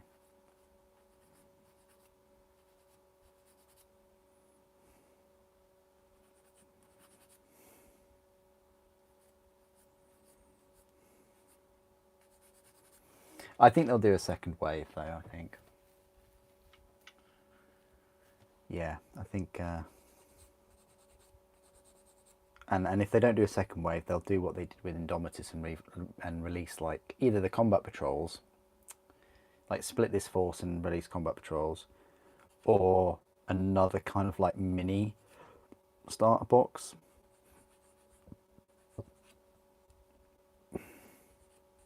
Because this is the thing with these sets, with these 10th edition. Does it say anywhere on the box that it is 10th edition? It probably does on the back. I didn't read it very well, but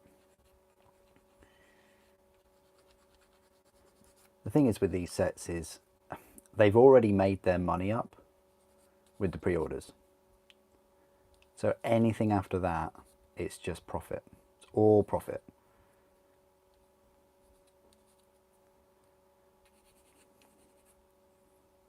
Which is good in a way because, you know, you would hope that the money they make on these sets can then go on and fund more Space Marine miniatures. I mean, newer, exciting Xenos armies and races. That's what I meant to say. Oh, and lots of new Chaos Space Marine minis as well.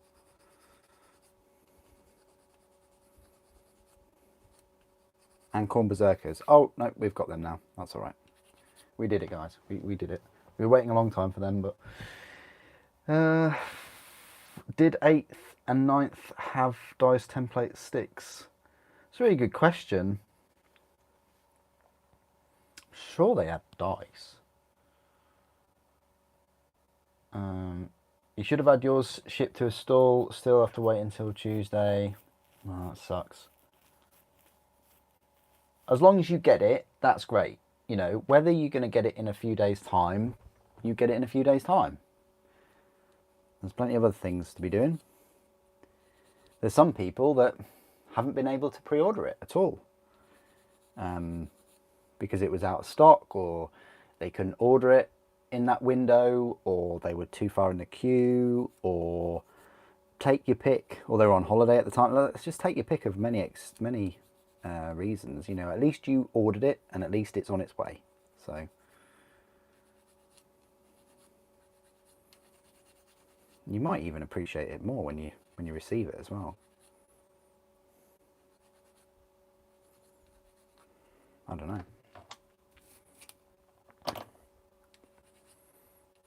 This is the thing. As I said before, I was more excited about Indomitus than this set.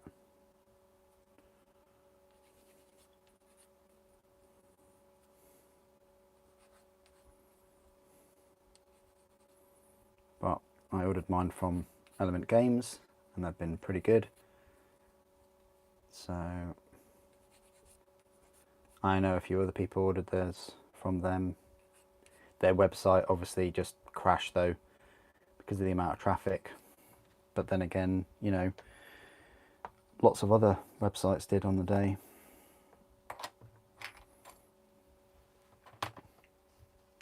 Hobby Hangout. Hangout hobby. My hobby is to hang out. Oh, they were in the box. Oh, nice one.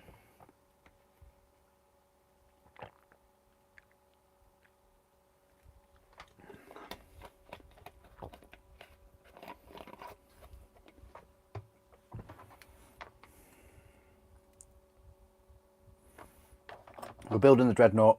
We've almost finished cleaning up this Terminator, and then we'll build the Dreadnought.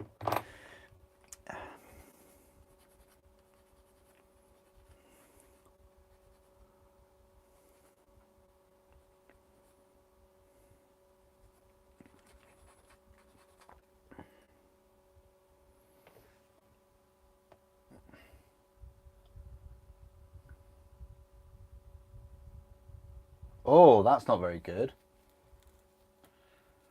Yeah, mine wasn't really packaged at all. I have to say that right now. It was just in the cardboard box and the dice were loose. So, yeah, I don't know what they could have done. Maybe put the 2 dice in a bit of bubble wrap. Maybe they could have put Fragile on the box. There's always things that they can do. I get annoyed with Games Workshop because sometimes I've had the option of buying like a standard edition codex with a discount for about, what is it, £26 or so, about £26, but plus delivery you're looking at about 28. Okay, about £28 for a codex delivered. Might even be 29 actually.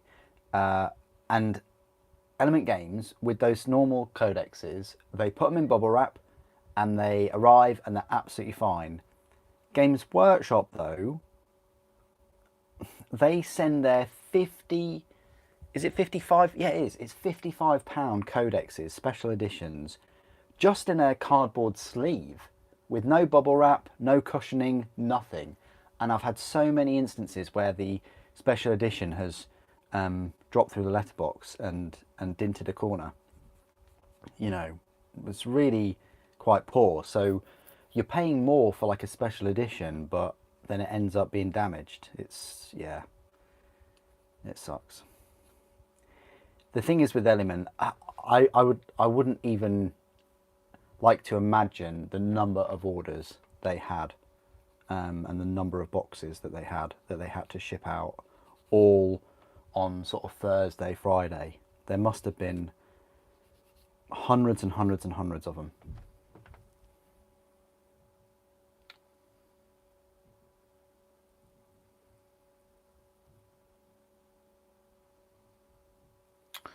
Which box? What? The Leviathan box set? I mean, this is card. This is not paper. Or are you talking about the cardboard box that it was in?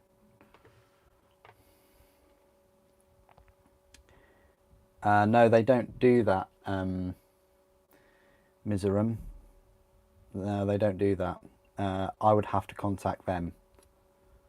They don't reach out to YouTubers, content creators. You have to go to them. You have to go to them and beg, and then they say, here's a NDA, you're only allowed to say good things, and you have to do this, this and this, and you have to make biased reviews and biased opinions, and I'm not all about that. I mean, people say like it's refreshing for like a content creator or whatever to make unbiased reviews, but in my experience, people don't care. Honestly, people just don't care. Like, what would you rather? Would you rather listen to my opinions on products and models and things, where I speak my mind, whether if it's good, it's good, if it's bad, it's bad, or would you just like to see me unbox this 2 weeks ago? You're gonna choose me unboxing it 2 weeks ago. Of course you are. Like, people will say that they value unbiased opinions and stuff, but the majority of people will always go for pre-order, preview content. It happens with gaming as well, when people send review copies. It happens with game journalism. You know, why do you think these big game review websites and things are able to release their review on the release day, on the embargo? Why do you think they can do that? Because they're sent review copies. You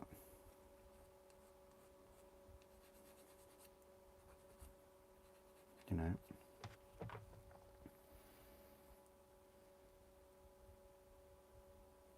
The packaging was paper thin,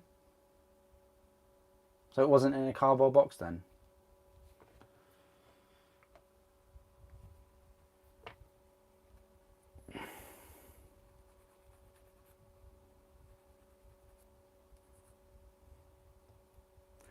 I would send them an email about that.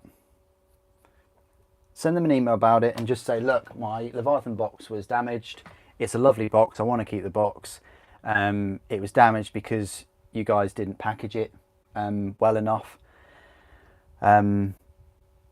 It's affected my enjoyment out of the new release. They'll probably give you some credit off another order or something. They won't be able to give you a brand new Leviathan box set, but they probably will try and give good customer service. You know.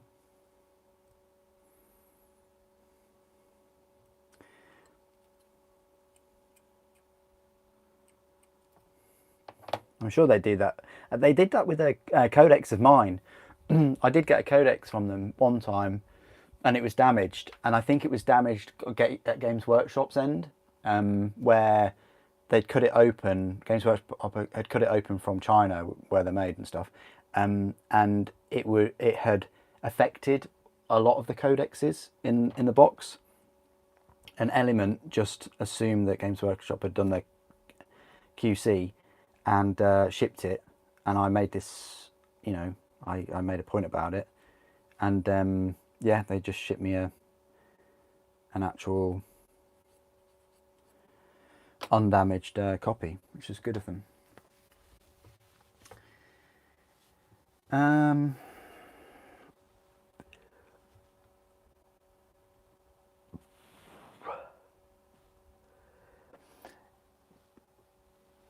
Yeah, that's a good point.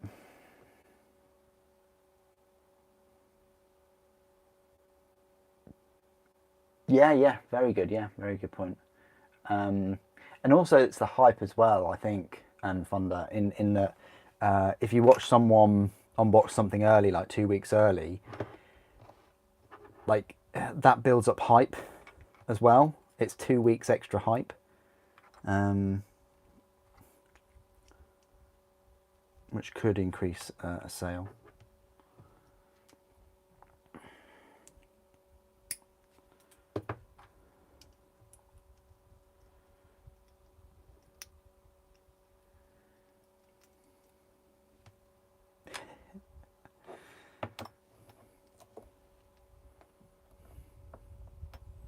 Oh, thank you, Mr. Mizeram.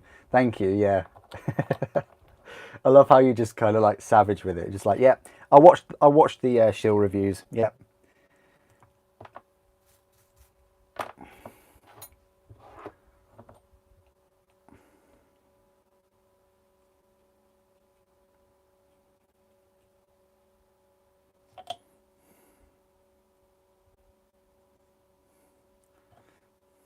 I mean, it depends. You know, it depends in what is written in the NDAs and things. Okay, because you know, if it specifically says that they can't like be negative at all about certain products, then yeah, that's not good. I mean, even if they say to censor it a little bit, that's still a bit of censorship, isn't it?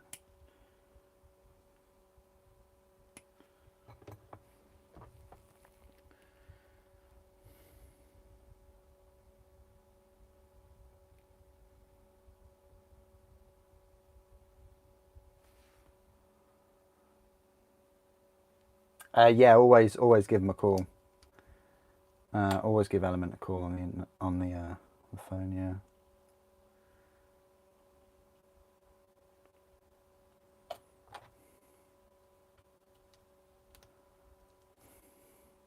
Oh, that's quite a cool thing that they've done.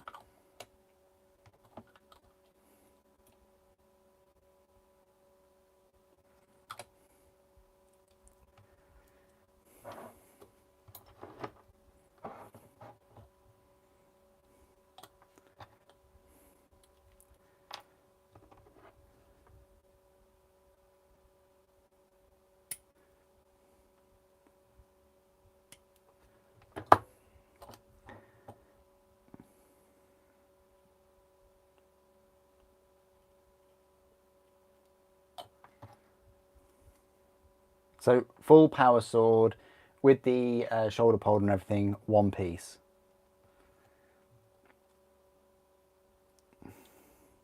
Yeah, we're going to have it in that pose. Why not?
I mean, if I could get the model on, I mean, for me, I would love to get the models early, but not at the cost of having to be really positive about everything.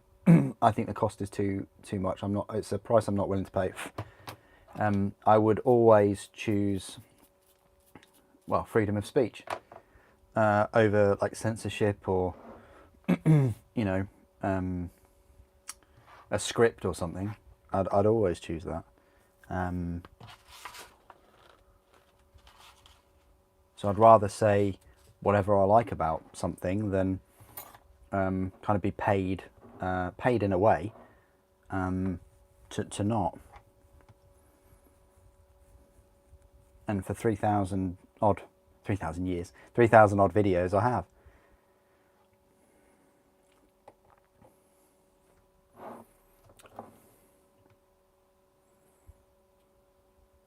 You know, there's been 1 or 2 instances where people have bought something for the channel, like the Thunderhawk, you know, the second Thunderhawk, and I've been completely open and honest every single video I've done, and it's hard to be biased on a model that you've already bought with your own money. See what I mean?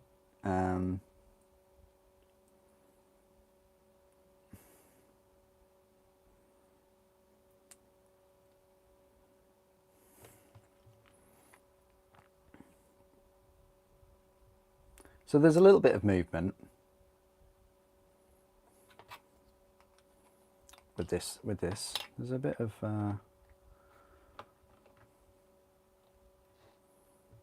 yeah.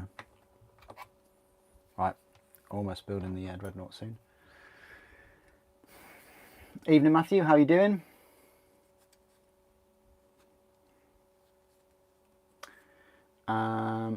You've only used the green one. How have you coped? Because the green one is extra thin. It's not even thin, it's extra thin. Green one is for gaps. It dries so quick, like instantly. The thick one is, you know, your actual glue. I've run out of Games Workshop, well, Citadel glue. It looks like that. And I've run out of, or have I? No, I've got loads left. Super, what are you doing? I should have been using this. I use that from now on in drips and drabs. But I've run out of Revel glue as well. Revel is probably, I say the thickest. It's not quite as thick as the normal cement, but it's really good for vehicles. Because both Tamiya's dry quite quick, but that Tamiya dries a bit slower, but you have to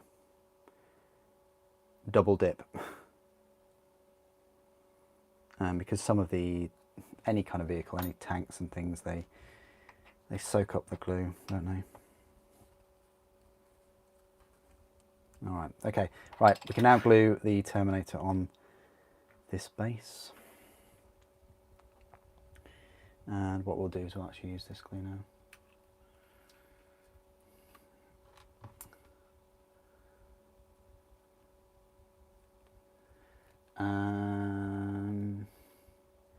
Well, it's just pick of the drawer, isn't it, Aaron? You know, you'll get it. You'll get it. She tried, didn't she? You know, some things are out of your control, out of her control. You're not the only one, Aaron. Like there's a few other people that theirs didn't get dispatched or sent, unfortunately. But the good news is you've got one and it's on its way.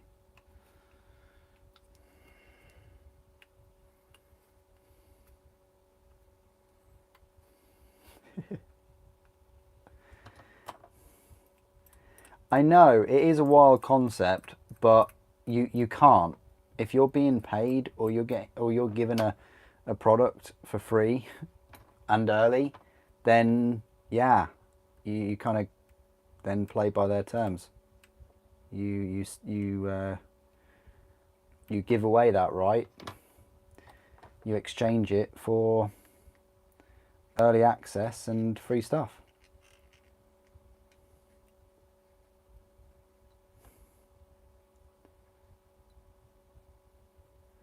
In the hope by the company that your following will generate more sales to them. Sales that they can't really quantify normally, unless people email the company and say, hey, you know, I bought this because of Super's review and things. And even then, the company's not obliged to send any creator a commission. 10% would be good, you know. That would be good.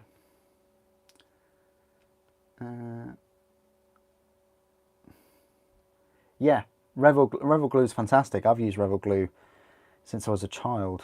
That was actually the first glue I used, way before Citadel had their own glue. Anyway, that is the Terminator done.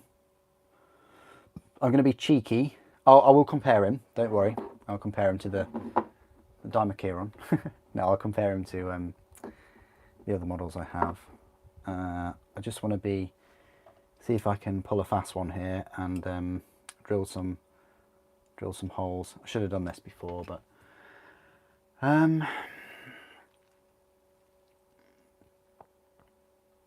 very true, very true. Less control and runs out because of yep, you got it, Gunda. What's your thought on the box in general? You're really looking forward to the Dread. I'll be making the Dread after I finish this guy. We're not going to go through those four because it's just going to be the same, isn't it? It's all right, the set. I mean, I'm kind of comparing it to Indomitus because I prefer Indomitus.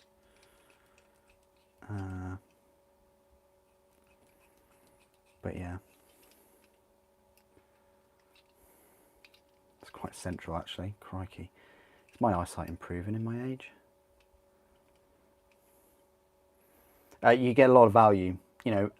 If you've managed to snag it for 120, if you're able to snag it for 120, then you know, even better, because the rule book is 40, so £80 for 72 minis.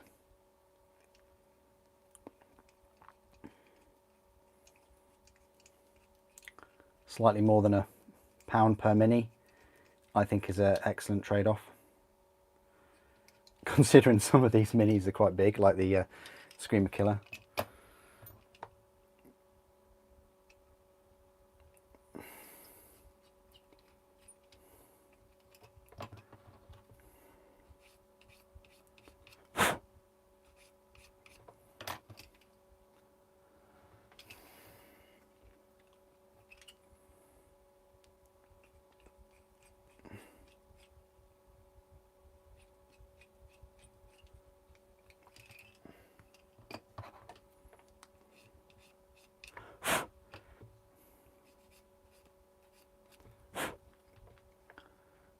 Okay.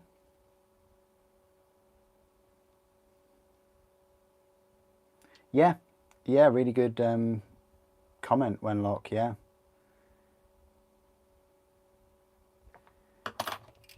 Kind of like a refer a friend thing. You get that on a lot of companies, don't you? Like, you know, if you refer a friend to open a bank account or switch their mobile provider, you know, there's like a reward benefit, isn't there? And that's just for like your sort of customers, not reviewers, you know. I mean, those customers, all they have to do is kind of convince their friend or talk to their friend about how good a particular service is, and the company will give you a reward for that. Whereas what some YouTubers are doing is they're spending their own money or money that they generate from YouTube or wherever, and then spending their time creating content and things. So, and I'm quite proud that I can say what I like. I do like that. I like that freedom. because some things are shocking.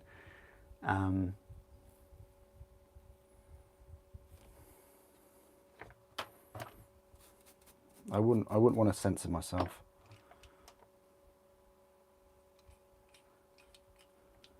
But also, on the flip side, I want to get these videos and things out to you as quick as I possibly can.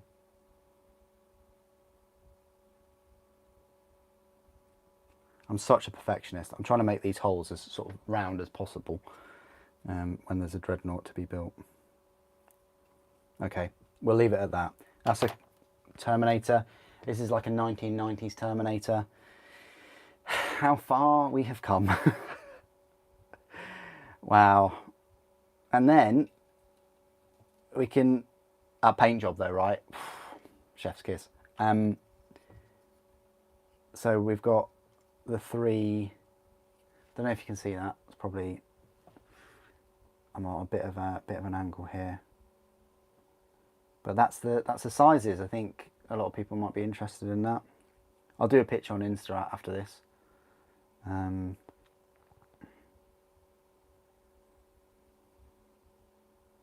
So are there now Primarises in Terminator Army? Yeah, definitely. I've got a Primaris actually. I normally have one about my person, but I thought that'd help, guys, with the size.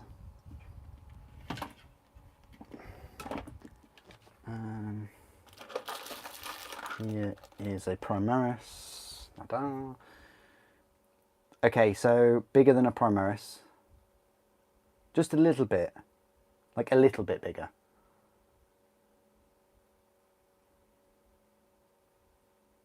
Definitely bulkier, but there you go. Right, so that's a Terminator made. That, I only just put that on for fun. I'm gonna, hang on, wait a minute. Is a Teleport Homer? No, it's not quite as big as the Terminator.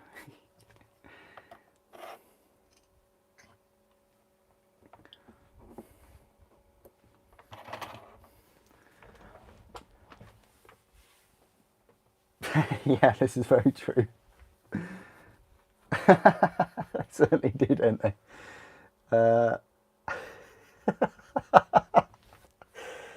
Right, okay.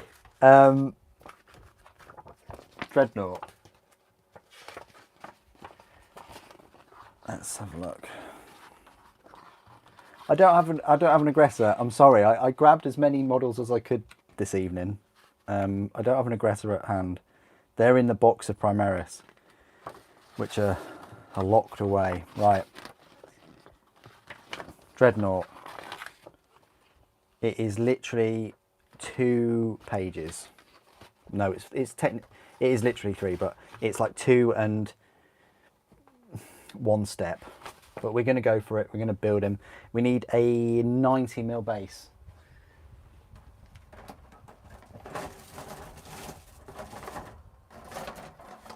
Have you got tape measures out, guys? That's what she said. Right. Speaking of which, where is my ruler? I'm confident this is 90mm. Oh.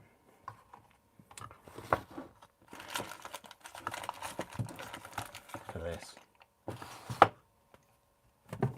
Super has his very own Warhammer tape measure.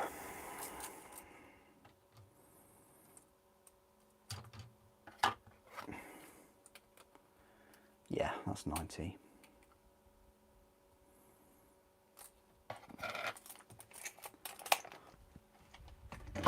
Caliper.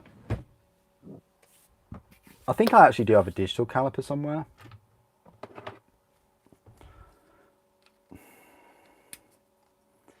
Do we really need to look at the instruction guide for this one? I don't think we do. It's going to be so straightforward.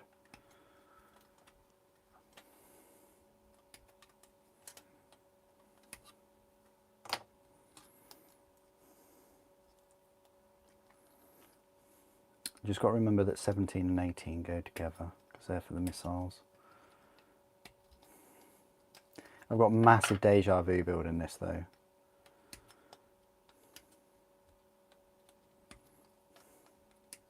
It's going to look so strange next to the old one, which I do have. I know where that is. It's quite close. I mean, could they not have put like 4 las cannons on it instead of just 2? Right. How am I going to base my models? Oh, that's a really good question. How did they base them? How did they base them?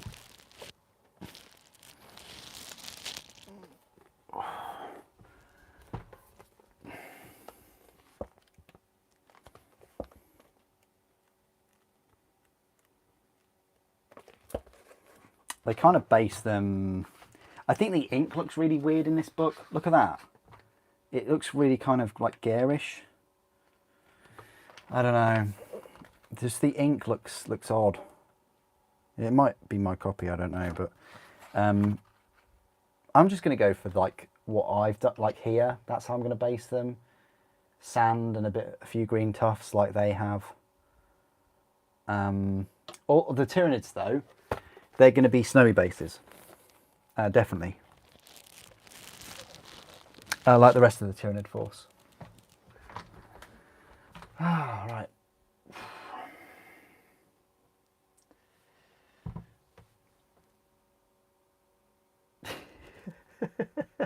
It's very true.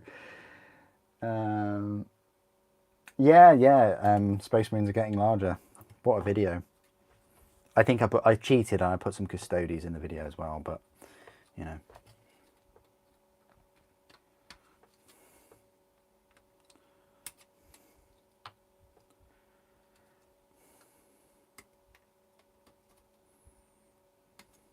Can they get any larger now though? I mean, is this their long-term goal? Like, we're going to see larger and larger Space Marines from now on as well, and then we're going to get something bigger than Primaris? Or is this it now? Because if you think about it, it's quite a clever strategy, isn't it? Like, you release Space Marines like this small, and then like 10 years you increase their size a little bit more and you get everyone to buy them again, and then 10 years time do the same.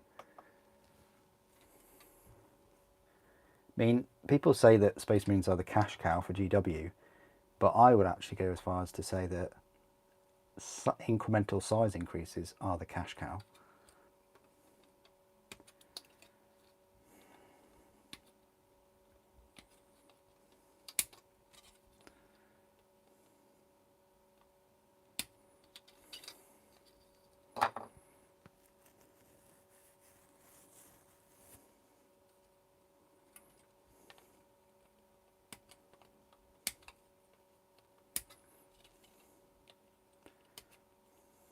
Because what innovation is there of this Dreadnought?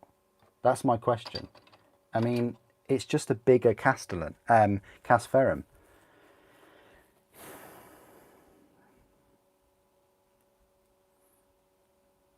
It's kind of like a side upgrade as opposed to like an evolution. Like the Redemptor was, yeah, it's a Primaris Dreadnought. I mean, it's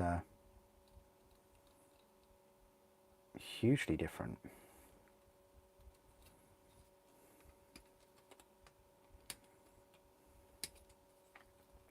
To what we had before, to anything that we had before. Probably closer to a Leviathan though.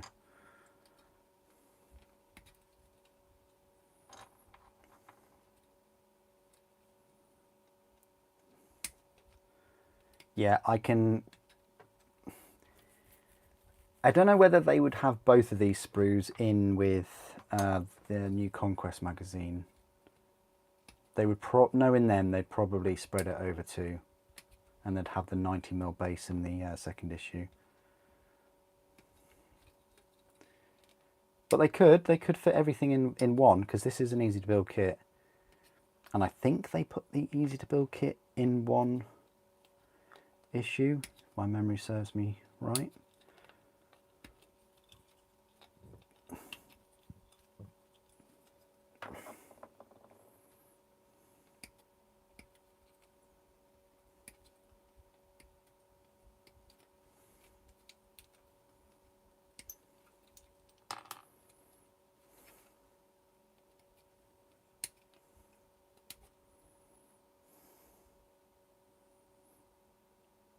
So 6 is left. And 7 is right. Oh, 4 is left. 5 is right.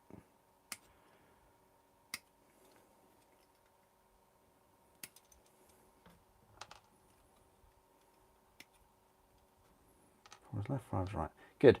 That's the Dreadnought sprue done. McFarlane, I just saw that comment. McFarlane, size and Bandai, yeah. Bob, he asks, what are the rules for the grey nid in the background? They are they legends? Legends rules? I think you'll probably find them on the internet.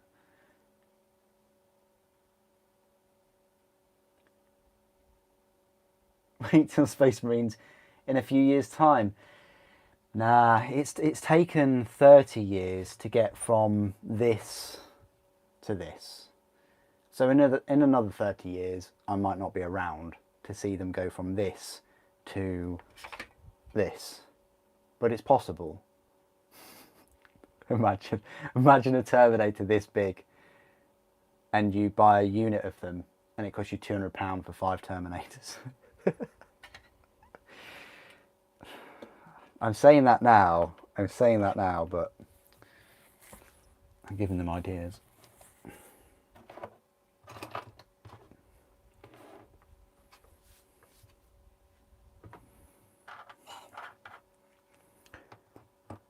So not really a scenic base with this Dreadnought. It's kind of like a scenic footstep. So you got 1 foot, tactical rock with added sewerage system, I guess.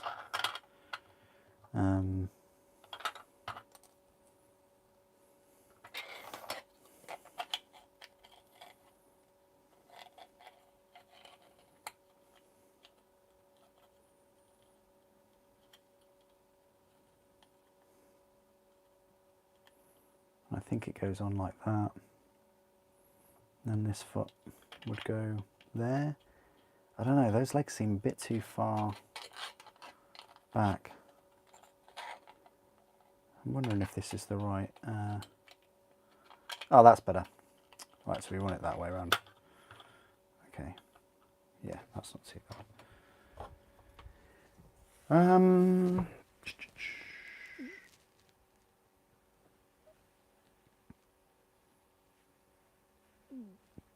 Yeah, fair enough. I mean, oh, you asked me just when I've put them around. Hang on.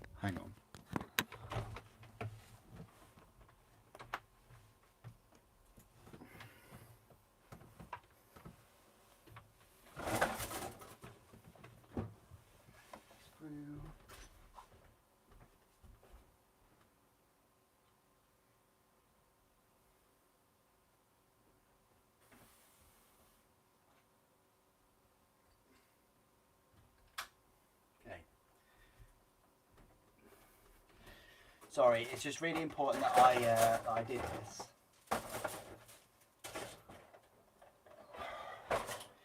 And that is just to grab a couple of minis, because you mentioned that. And believe it or not, I don't have all the minis on me at any one time. Most of them, but not all of them. If I can't hear me. Well. £200 for the current size. So you're talking about Primaris and Chaos. The Khorne Berserker is larger than Primaris, Brandon. It's larger. So are you going to quit 40k now? I mean, I can send you an address and you can send me all your models and I can do some videos on them. I know what I wanted to get is this Terminator actually, which is the World Eaters Terminator, you know, the special edition. I wanted to see how big he is. Oh, he's smaller though. He is smaller. Is he the same? Is he the same size as? He's big. This is the thing. Right, here we go. Here we go. Right. So now we've got. So we've got kind of a Primaris Terminator, a bigger Terminator, and then a Terminator. See what I mean? You know, when Games Workshop and their designers say the scale is all over the place, it actually is all over the place. Right, sorry, I went off on a tangent.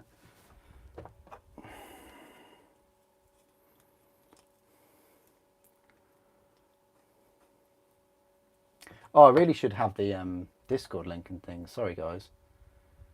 Let me just grab that.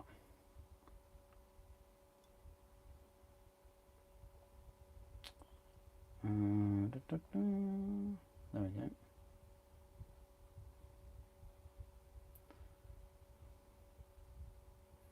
Right. Can I put this here? I should have had this at the start. Oops. Pin. There we go. It's that top link is the Discord. That's all free and whatnot. So yeah, if you're getting into Leviathan and you want to post any pictures of your progress or ask any questions, the Discord group is a good place to post them.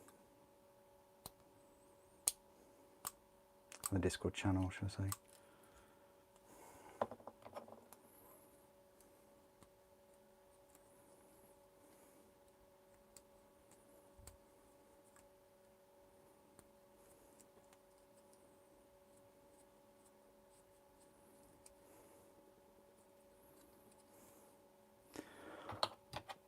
Although there isn't a like Leviathan specific chat group channel within that server, you can just post it in the normal sort of pictures of minis. I'm not quite sure how many people are picking this set up, you see, so I didn't know if it would get enough photos in.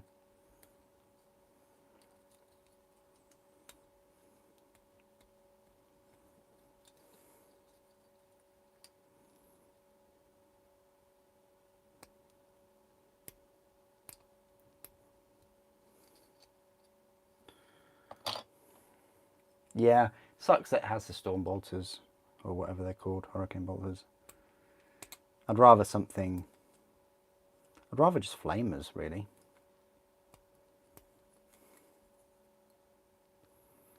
Flamers or melters.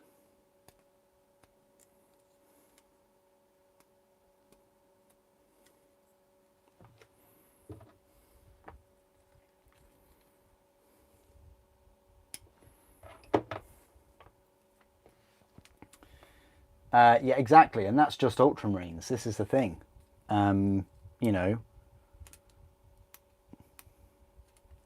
there's discrepancies all over the place, and of course, not all planets are the same size, so therefore not all planets have the same gravitational pull. You know, not all people from the different planets will be the same height, or there'll be differences. And then you look at the actual gene seed, how pure the gene seed is, if there's any errors in it, or just sort of changes. And then you look at armor. That's another thing as well. There's differences in armor.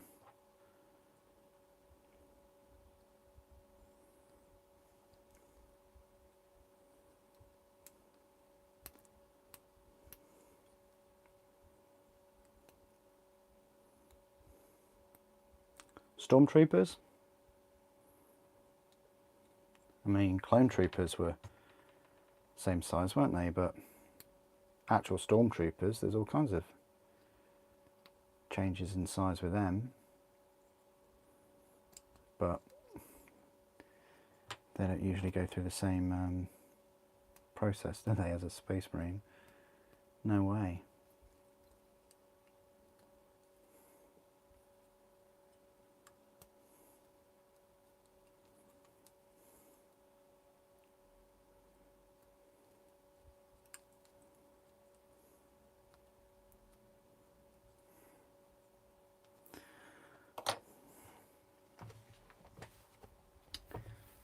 Bye,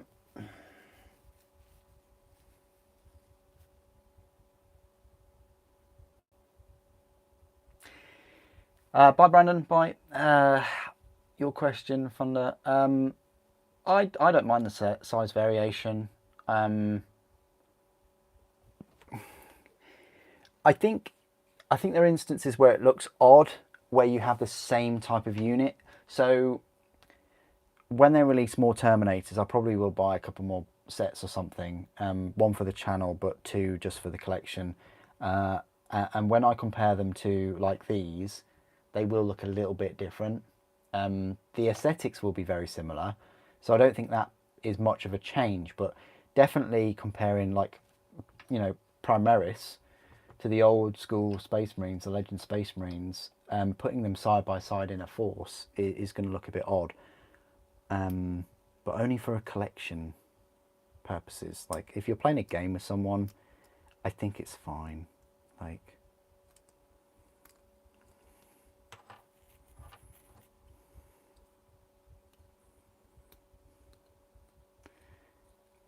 because if they upscaled all the Space Marines and made, you know, did a Terminator thing with them, then they'd have to do the same for the vehicles, because some of the vehicles are tiny now.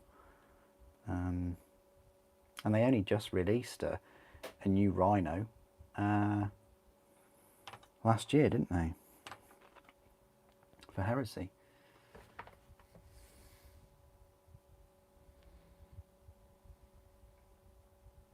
It's very true, yeah.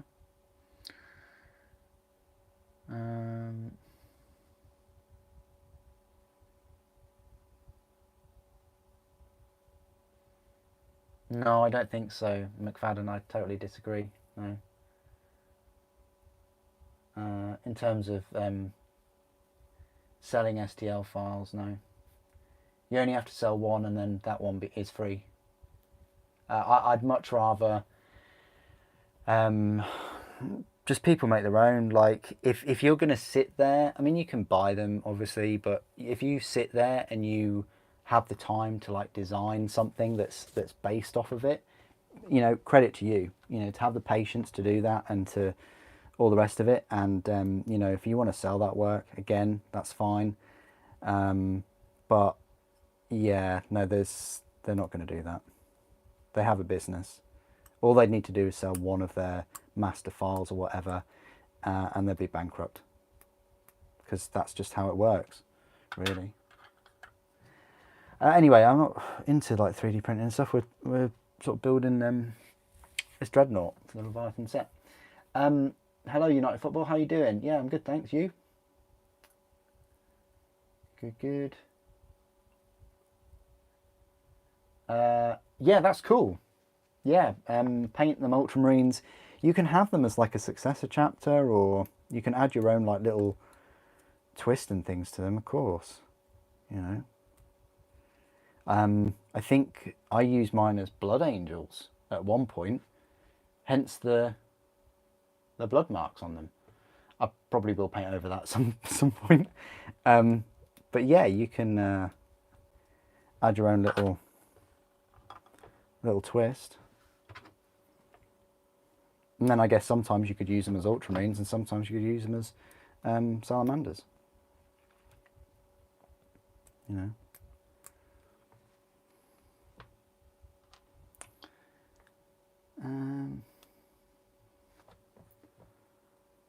You got the kit today, you haven't unboxed it, you're still working on your Dominion set.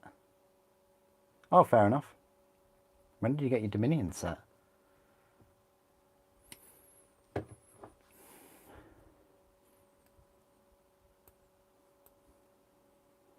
You can have them as like a Terminator Command Squad or whatever, because they're in slightly, you know, larger bespoke Terminator armor. Or you could have them as, well, you've got some Primaris in your force and you've got your normal Terminators. You can have some of your Primaris in your Terminator armor now.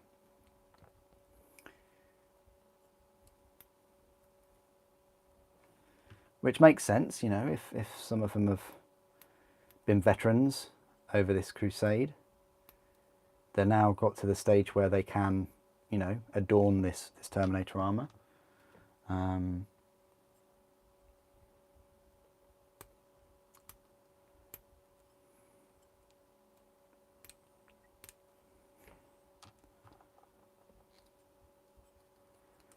Right, I almost finished cleaning this up. Just got to file it down a bit and put it together. And then I'll be in Discord for a little bit afterwards, if anybody's about.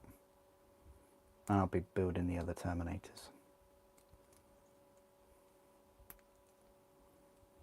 Next on my list, probably be a couple of Tyranid models. Like during the week, probably build a couple of Tyranid models, and then I'll go through the couple more characters for Space Marines. So I'll probably build the Veteran and the Librarian and the Biologist. I can't say his name, and the Stern Guard, and then I might end up with the Infernus Marines as like the last, because they're my least favourite about the set. It's like you've got a 10-man flamethrower unit. Put flamethrowers on the Dreadnought. You know? Why could we not do that?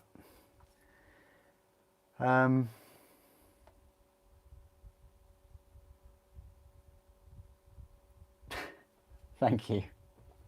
What I'm saying, Yarrow, is don't bank on anything. Don't bank on anything. Like, anything can happen at any time. So you'd like to not think about it, but everyone rolls the dice, don't they? Well, in this hobby, you'd think.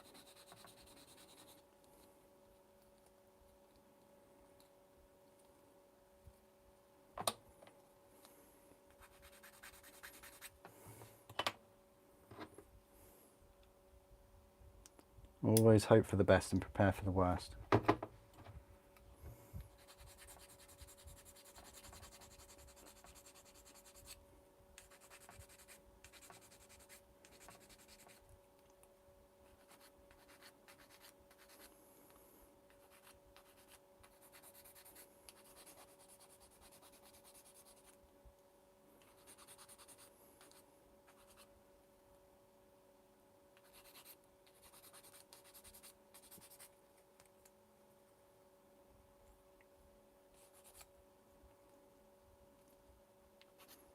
Okay, mod lines aren't as kind of bad as I expected.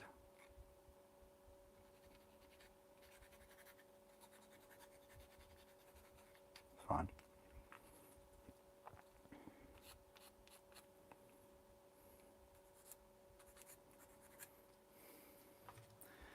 I'm just working on the Space Marines at the moment.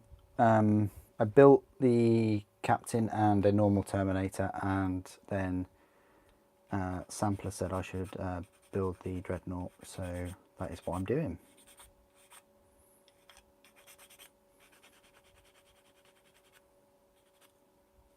But then after this I will concentrate on some Tyranids, but not this evening.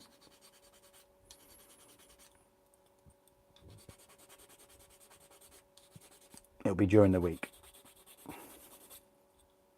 I'd like to come back on Wednesday. I always say that, but you know, sometimes Wednesdays can be busy for me.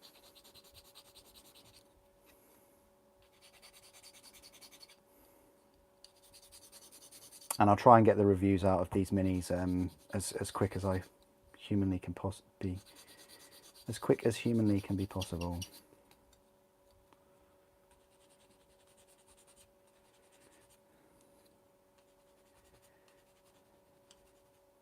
I mean, if I had them a couple of weeks ago, I would have had the reviews out for you already. But that's not the plan.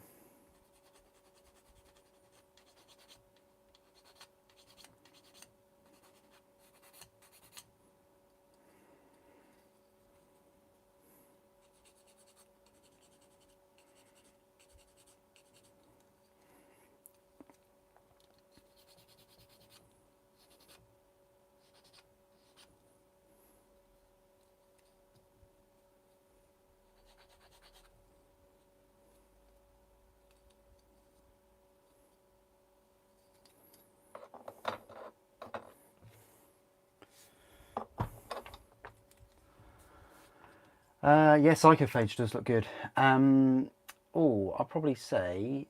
I like the Screamer Killer. I'm not a big fan of the face, but I like how big the Screamer Killer is. I think it's going to be just a little bit smaller than Dimacheron as well, so that would be cool. Tyranid Prime's alright, but yeah, the Psychophage is good. And the Neuro Tyrant. I'd like to compare the Neuro Tyrant with the Malanthrope. It's good that we've actually got like a Zoanthrope kind of HQ. I think that's really, really smart.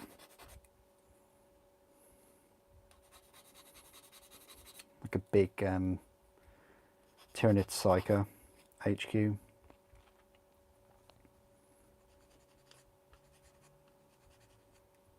And a Brain Bug.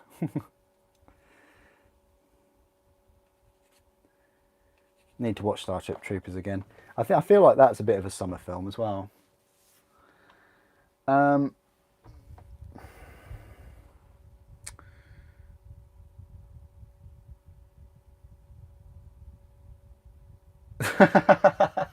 Thanks, Sampler. You'd like to see me build it before my skin wrinkles. My skin's alright. I mean, there's definitely a change from sort of 10 years ago. But yeah, I think give it another kind of 5 years. And then it'll just be bones and dust trying to...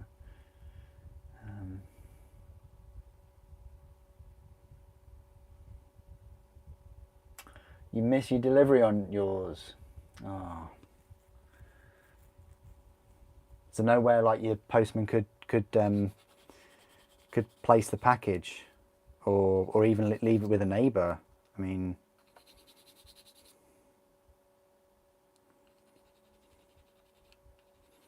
yeah, that sucks. Sucks that you missed delivery. Oh well, at least you pre-order it, and at least it's on its way. You know, you can pick it up on Monday morning first thing. It's all right. Only another day to wait. You can just chill back and relax and watch me build mine. I mean, I got mine quite late, really. I got mine at about 2:30 or so, I think, today, which is quite late. Hence the unboxing of it coming out late as well. Not as bad as the Seraphon, though. The Seraphon the other week, God. They came up at like 6:15.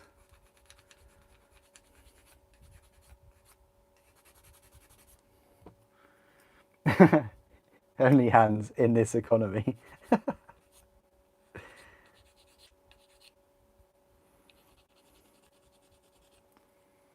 Starship Troopers, yeah. It's just another bug hunt.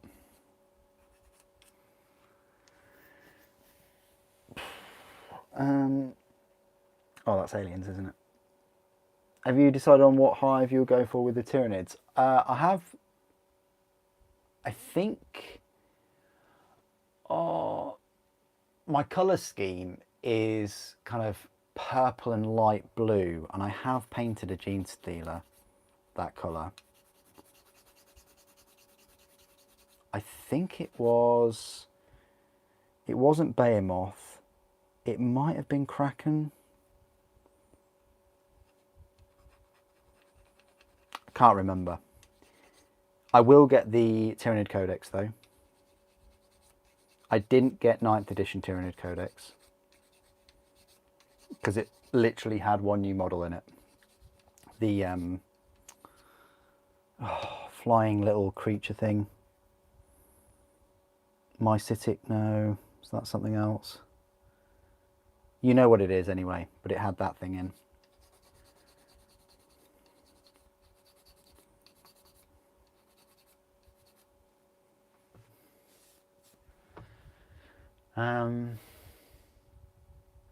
Could I get a look at that Tommy Captain? Yeah, of course you could. Of course you can.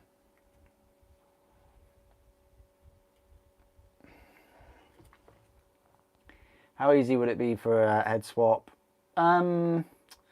Pretty easy, but the head you'd have to flatten. The bottom of the head you'd have to flatten, okay? So there's no like rounded receptacle, I guess, at the back that can accommodate a neck, a rounded neck nub. So you are going to have to like make it flat a little bit, but it's possible, yeah, it is. Could you put a helmeted head in there? Again, possible, but these have, yeah, I guess you could put that in there maybe. If you didn't like to put a face on him. DPD, oh yeah, they do, don't they? They like take a picture of, yeah, they take a picture of your feet, don't they? They do like the old foot pics. They take a picture of your feet in front of your door. Yeah.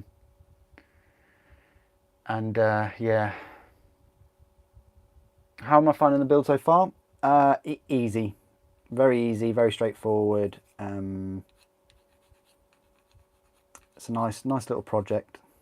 It's not too strenuous.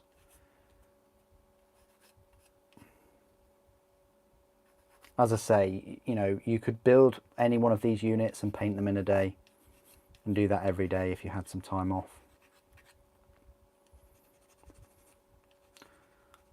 Or a weekend, you could probably crank out a few units maybe.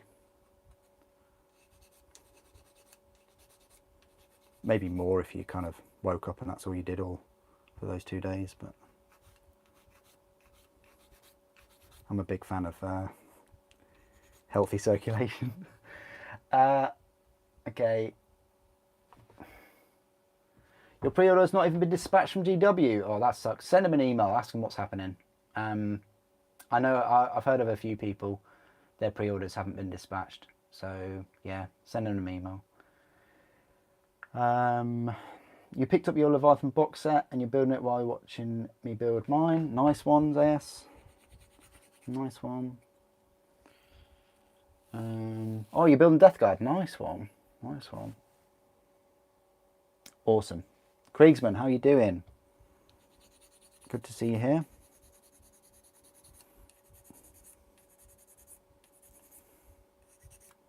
Maxim was here. He might still be here. I'm not sure, but that's all cool. He was here, so that's all right. What's my opinion on the Nid with the cloak? What, the Death Leaper? Is it Death Leaper? Cloak. Cloak is something that starts at the top of your neck and goes down. I think what he's wearing, sorry, it's wearing, shouldn't misgender Tyranid, should I? Is a skirt. Quite confident that is a skirt. I'm not a big fan. Nothing to do with the skirt really, but it's more to, well, a little bit to do with the skirt. Like it just doesn't suit it. It's more to do with the pose. I want to see a Death Leaper kind of leaping. I mean, is that, rather than kind of putting its limb up and waving? Yeah, I'm not a big fan of the pose at all. And again, it might be something to do with their paints, that they paint their Tyranids quite bright colours. But I'm not a fan of it. Why do they have to put skirts on everything? They put a skirt on, I've even forgotten the blooming name. What's it called? The Typhlo... Why am I thinking Typhlosion? The Death Guard mini. The Lord of whatever it is. That had like a flesh skirt on him. Why? Like, I could understand it for a different, like Khorne, yeah. Or some kind of like Red Butchers or Night Lords, or I don't know, something to do with that, but not Death Guard. Like,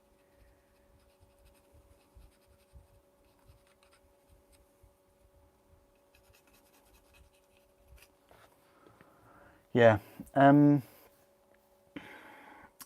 What would I have to get rid of the peg? The peg for what? The peg for the head. If you're going to swap it, like there's no peg on here, but like a couple of them there is a peg. Yeah, just clip the peg off. Yeah. Dire parcel. Oh god.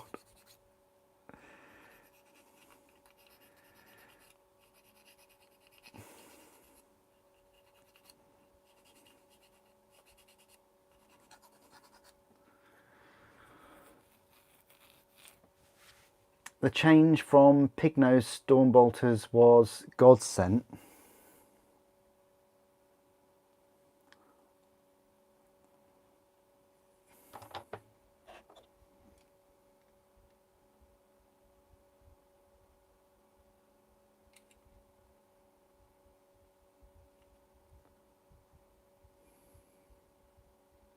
They're the same, aren't they? I mean, I like the fact that they've got two magazines now, rather than these old ones, which look like combi bolters, kind of two magazines side by side, and then it moved to just one clip, sorry, one magazine, and now we've actually got the correct number. No, not typhus, no.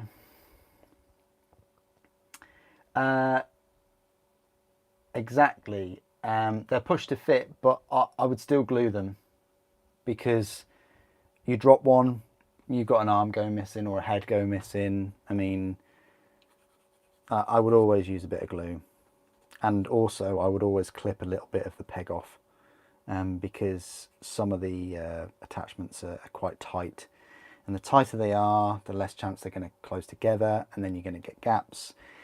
And then you're going to get really upset that you've got gaps on your models because of tight fits.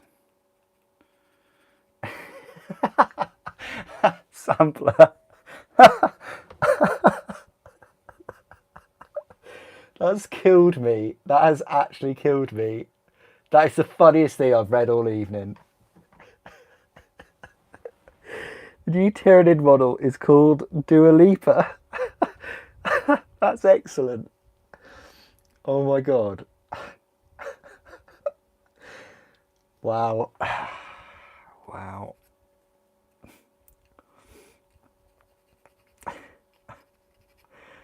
With your permission, I am so going to use that in the review.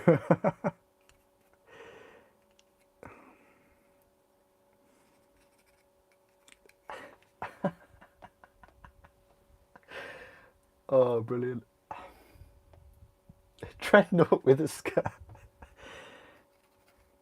Oh dear.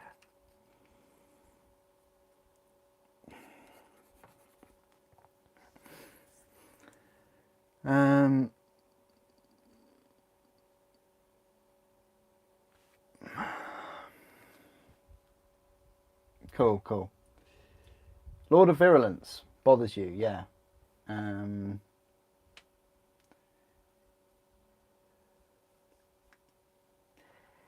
Yeah, I guess so, but at the same time, you know, have a bit of an open mind in that not all Death Guard can be from 30k, you know, and there's nothing stopping you from like picking up the, well, I don't know, actually there is. The Lord of Virulence has that special kind of plague spewer weapon, doesn't it? So I was just going to then say, oh, why don't you pick up a Horus Heresy one and then convert it, but no.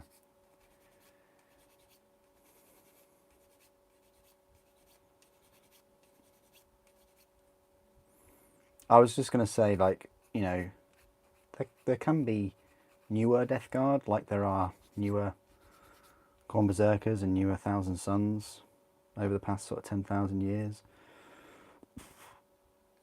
But I get your point. It doesn't really suit the rest of the Terminators. I get that.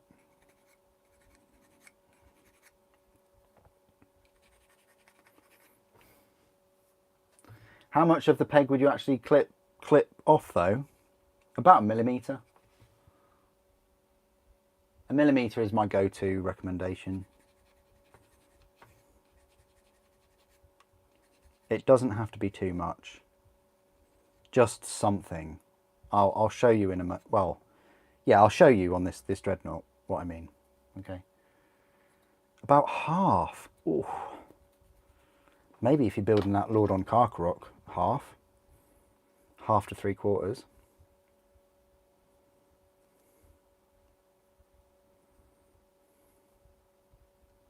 But definitely something is better than nothing with these pegs. Unless you definitely don't want to use any glue. And then go wild, you know, push to fit until you blue in the face. If that's what you want to do. These are your models at the end of the day. You do with them what you wish.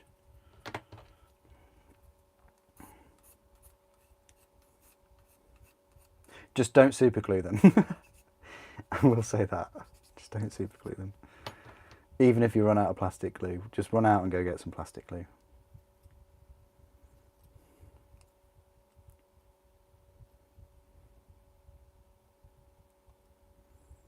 And likewise, yeah,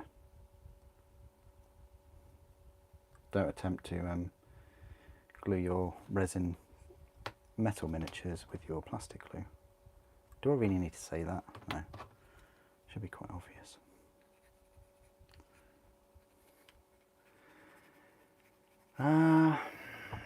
Yeah, the flash skirt thing is weird, strange. What does it do? Like, I mean, if it actually did something, like if they could justify it with Dua Lipa, then all right.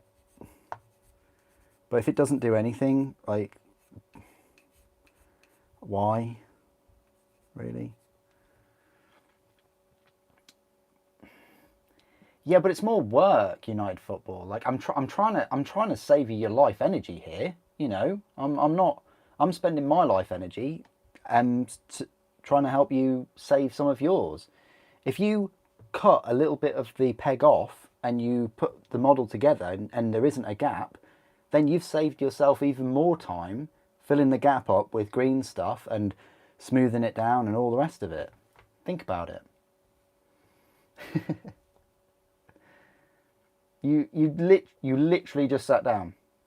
So if you if you literally just sat down, were you watching me before or after? That's a question. Happy launch day. Good. Yeah, happy launch day, everyone. Happy 10th edition. Who here has been here since 1st edition? Back in my day,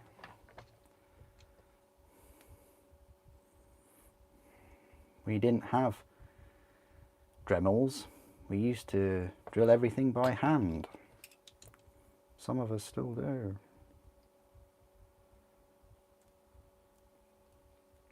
Now it's up to you if you want to like drill out the barrels for a las cannon, but I do.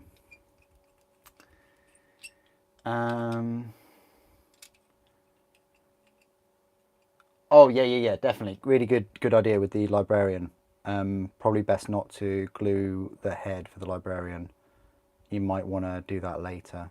That's a really good tip. I haven't got to the librarian, but if I had got to the librarian, I would equal your suggestion. And also, it depends on how quick you're gonna paint them compared to building them. Like for me, it will probably be retirement. No, it won't be retirement. You're having to convert your Marines to the Death Watch. Okay.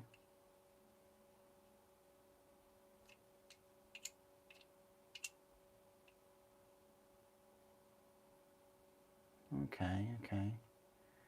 It's for cloaking purposes. Whatever happened to, like, its skin was like chameleonic or something? I'm sure I read somewhere that a Death Leaper's skin kind of, it's got like a chameleon skin, a bit like a cuttlefish or something. Or a chameleon, obviously. But you know what I mean? Like, I'm sure I read somewhere that it could blend into its environment like that. Oh, that moment when you get the barrel holes just right. Am I right? Yeah. Nice.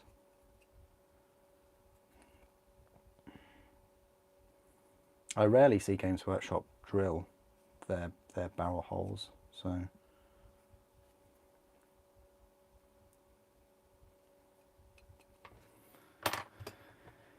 second edition, yeah, me too. Second edition, I'm here. Second. No worries. End of 8th. You're at the end of 8th. Whoa. Back in my day, we had to saw through metal. That's fantastic. Yep. I was there. Did I saw through metal though? I don't think I sawed. Sue? I don't think I sawed through metal. I think I just like used clippers until the metal kind of gave up. Metal was a lot softer back then though.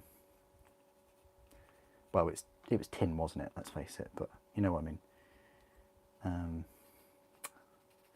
Back in my day, the Assassin Codex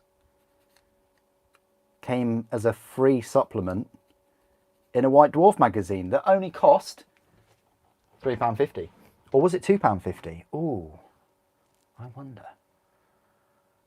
I think it might have been... I'm going to go out on a limb here and say £2.50.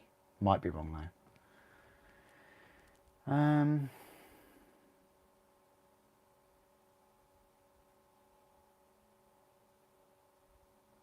Kriegsman, it always cracks me up whenever you're spelling Leviathan as levitation.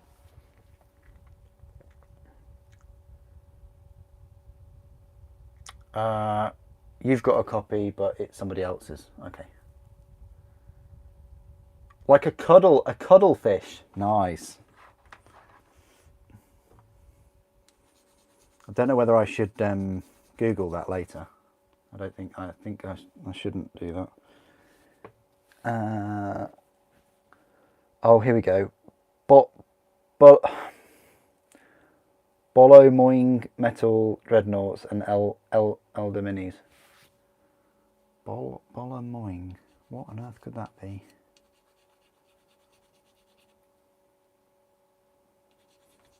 Yeah, Metal Dreadnoughts. Wow. You remember the Metal Dreadnoughts? The Games Workshop sold, like the old ones, and a lot of the metal minis came in.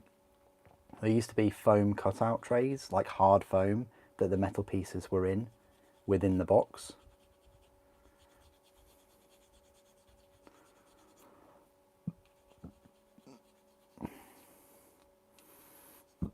And after handling the tin and things, it would always make your fingers, it would like dry up your fingers. I'm sure it would like dehydrate them or something. I remember getting that first Metal Dreadnought. I'll never forget. It was so much money, £25. It was so much money back then.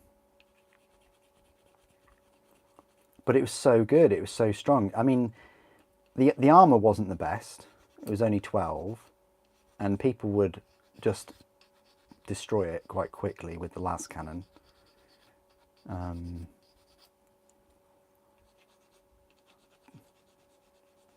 But that was good though, because then that, you know, it was a target. People wanted to blow the Dreadnought up and ignore other things.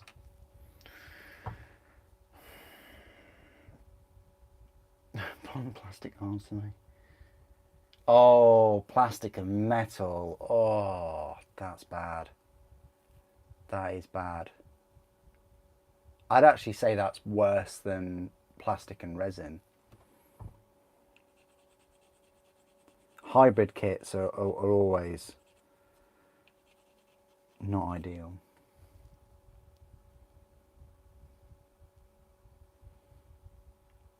You'd appreciate if I could show you how much of a peg. Yeah, sure. What particular model though? United. Any particular model, or this one, or one of the Terminators? Anything I've got here, really. I'm happy to do that.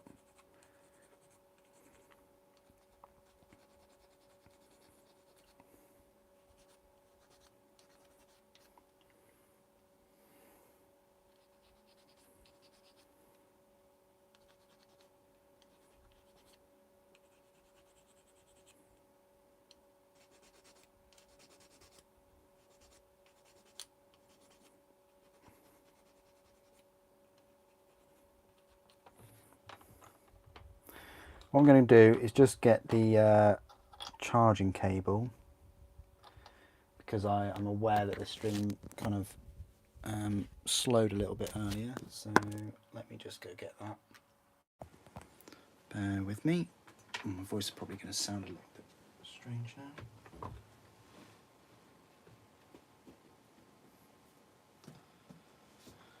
now. Tin clad Dreadnought, yeah.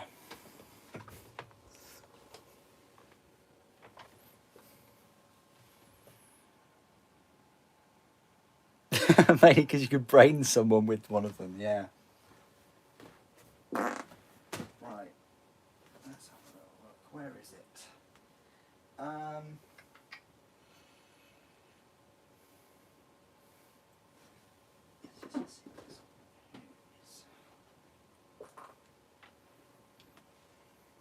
Oh, it's USB-C, isn't it?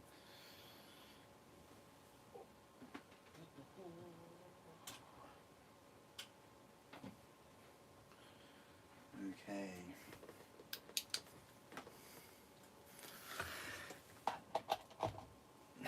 Yeah, quite a long stream this evening. Now I've been streaming for over 3 hours.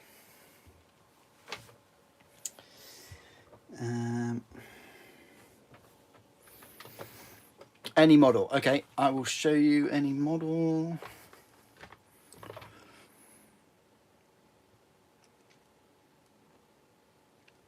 Your first Metal Dread would have been £4.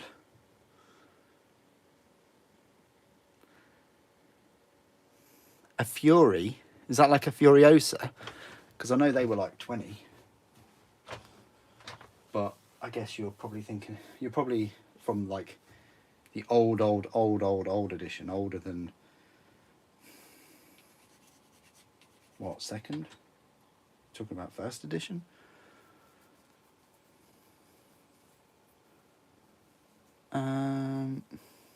Cool. Hello Fog, how you doing?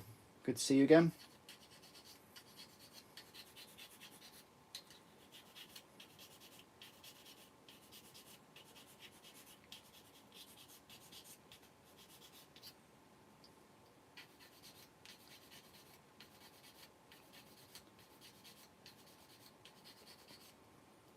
Road Trader. Alright. Or Rogue.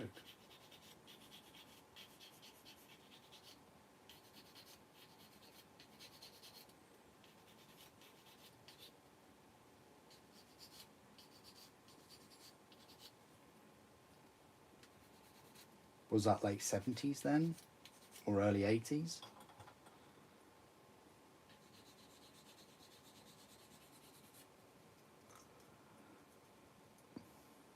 Yeah, no chance. Ratchet Josh, no chance. I've done a no, there's not going to be a collection tour. When I did my video 2.5 years ago, I could not fit all of the collection in a room. So it's got to the point now where if I did a collection video of every single miniature, I'd have to go out and rent a hall or something. And yeah, I'd happily do that with like 100k subs or something or more, but nah, I'm not just going to go out and do that. That would take a lot of time, and it would cost a lot of money to hire out somewhere and to hire a van, multiple trips, all those kind of things. Yeah, it's you know, this is why on that collection video from 3 years ago, I said it was quite a sad video, because probably going to be like the last time you'll see the collection like that.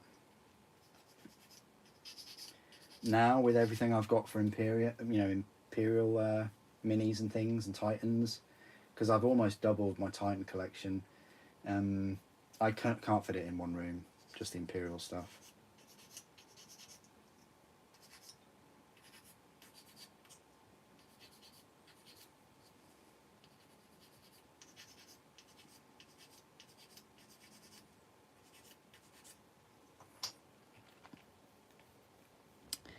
Oh, okay. Oh, fair enough. Oh, okay. Nice one. Well, thank you for sharing that. That's quite cool.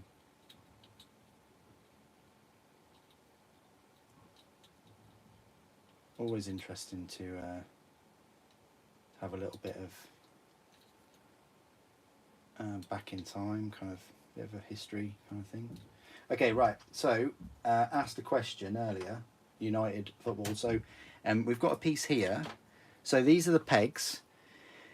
I don't know why one's offset more than the other. I hope you're watching at the moment, but sometimes if you leave the pegs as they are, they're a little bit longer than they need to be, and also the top, because of the injection mold process, can sometimes be a bit wider, like a little bit wider, which makes them fit in tighter when you first put them in.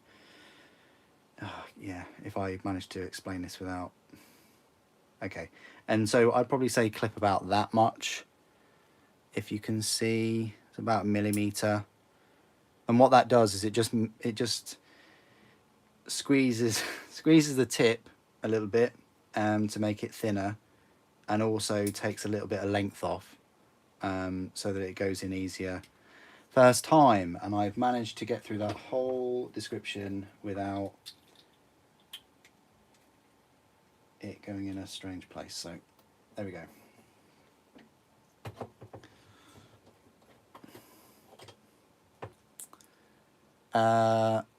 Oh, nice one. Oh yeah, there'll be another live stream of the Thunderhawk. Don't you worry. Don't you worry.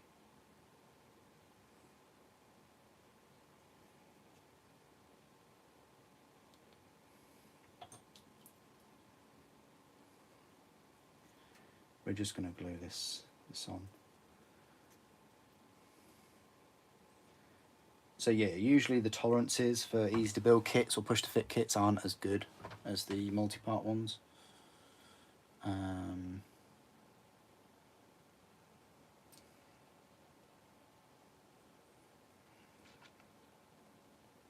How long have I been doing the hobby for? Over 25 years. Yeah. Over 25 years.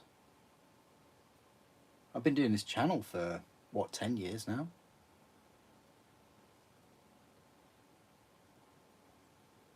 You don't need to remove the whole peg, Krieg. You can just remove a little bit. Oh, you're welcome, you're welcome. Like I say, you only have to take like 1mm. Like, even if you took the whole peg off, it's still gonna fit. Okay? The whole peg is just designed there for you not to need any glue at all. Take that with a pinch of salt. But even if you took the whole peg off, they're still going to go together.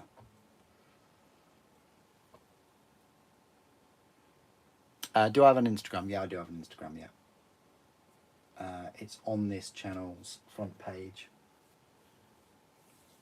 If you're looking at it on a phone or a tablet, if you go to About, I think the link for Insta is there.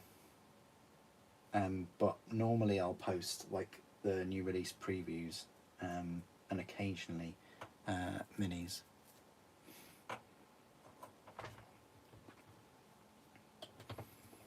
Right, carry on with cleaning this up. So I've only got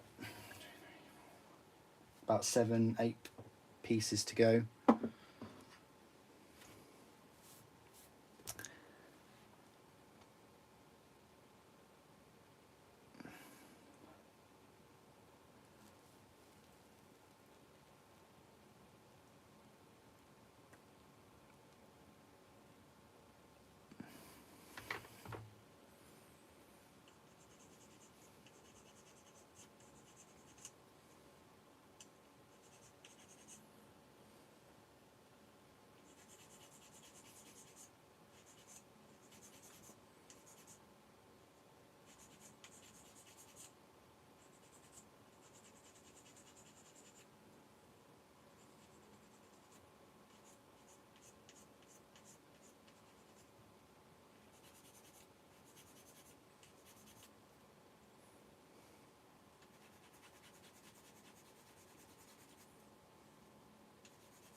Oh, thank you for the donation as well, Kriegsman.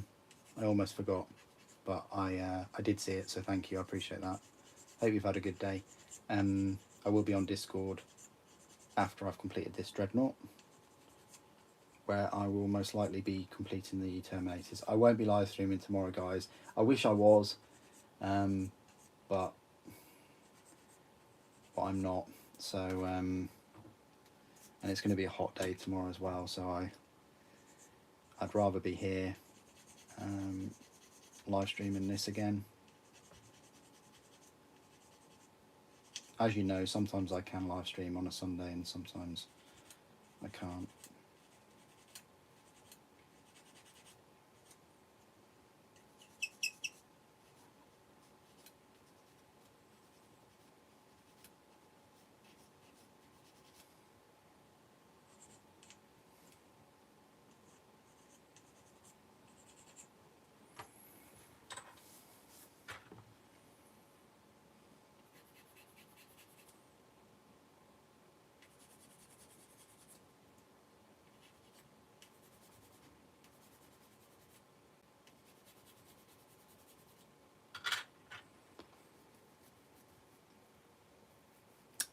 What's my favourite army right now?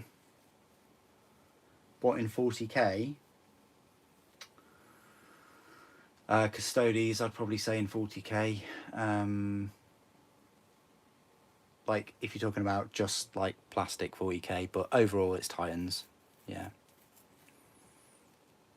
And in Age of Sigmar, it's Seraphon at the moment. I've been building quite a lot of Seraphon. Like these Agrodons, which are absolutely incredible. And really, really like these. Can't wait to paint these, and I'll paint these on live stream. But yeah, Seraphon are pretty good.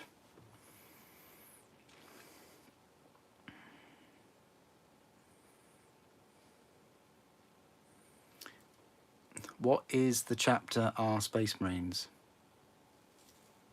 I don't know. We're asking what chapter are my Space Marines? Well, I guess they're Black Consoles, so... But I do have some Dark Angels as well. And my Horus Heresy main force is Dark Angels, so I've kind of, yeah, come to the terms that they're all Dark Angels, really.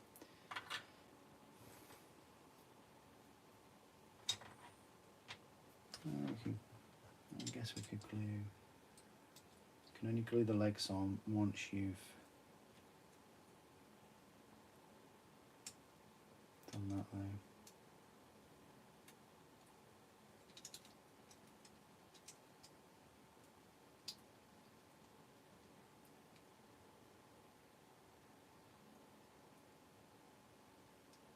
That does go on that way.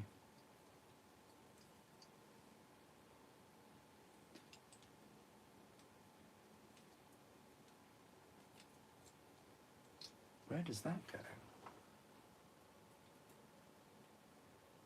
Okay.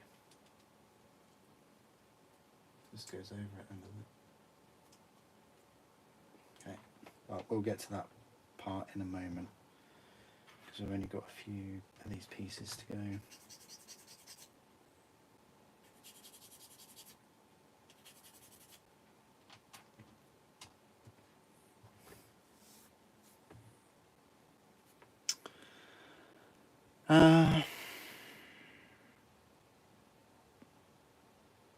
Yeah, that's normal. The little sound if you push to fit them, that is normal. That's just the plastic.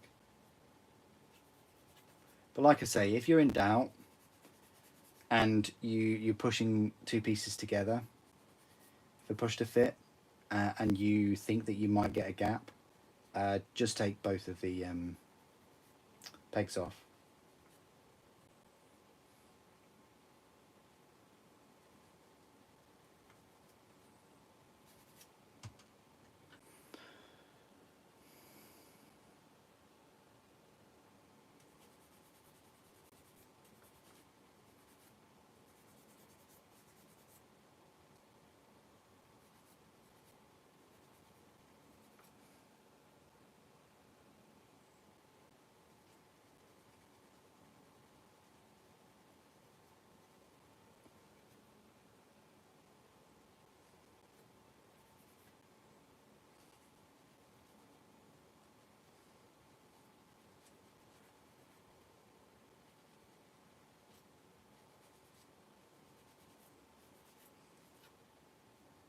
Do you think we'll have the plastic Cerastus night though?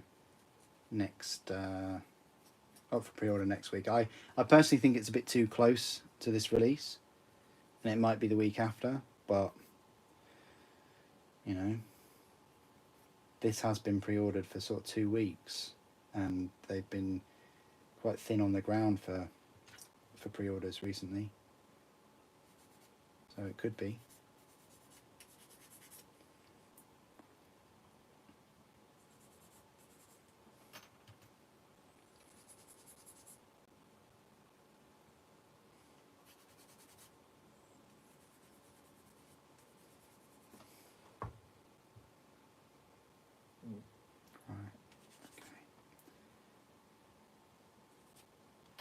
Just these 2 legs to do, and then we are done.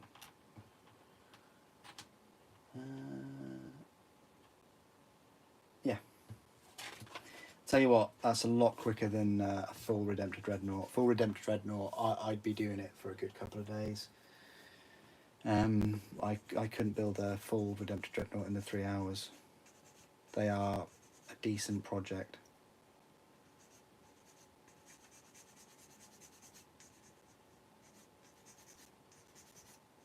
It's odd, really, because I remember this time last year I was furiously building Plastic Heresy, because the Heresy set came out in June of last year, and now I'm furiously building 40k.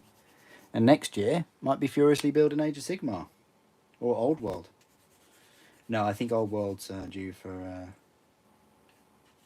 this winter, isn't it?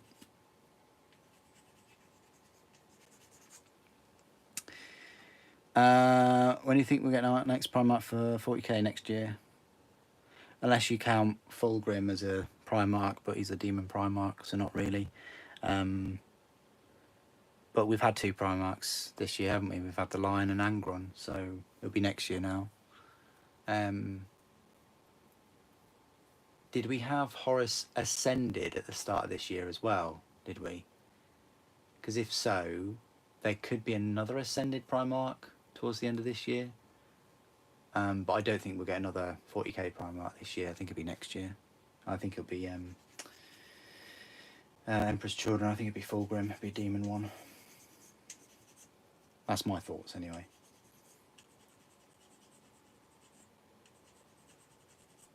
And then we'll get Khan or Dawn.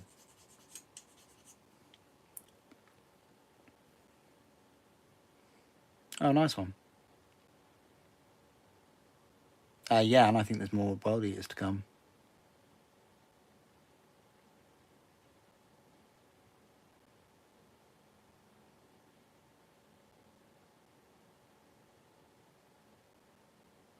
Yeah, I agree. Part works, I agree.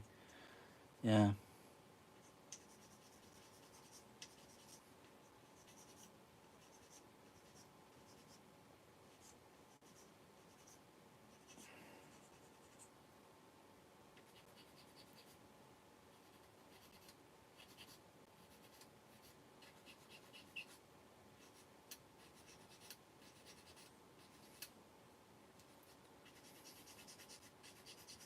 Thing is, there's also still quite a few good video games coming out as well throughout this year.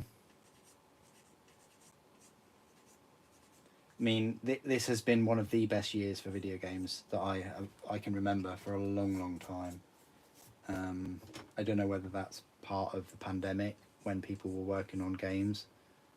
I think it might be, but the games that we've had this year have been absolutely incredible. One of the best years ever, I think, for gaming. What chapter are your Marines? Black Consoles / Dark Angels. Bit of both. It's difficult to say because I've got 6 Heresy Legions as well. Custodes, Sisters, Knights and Titans. So, and an Inquisitorial Force and Grey Knights and Deathwatch. So it's, yeah, quite a few, I guess. Also, what models for Space Marines and Tyranids do you think they will reveal after this winning vote thing happens?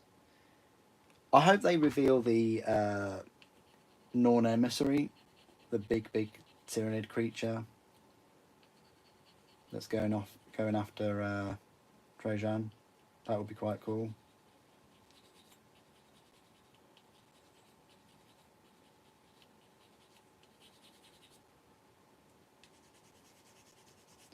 New Gene Stealers? No. I don't think we'll get new Gene Stealers.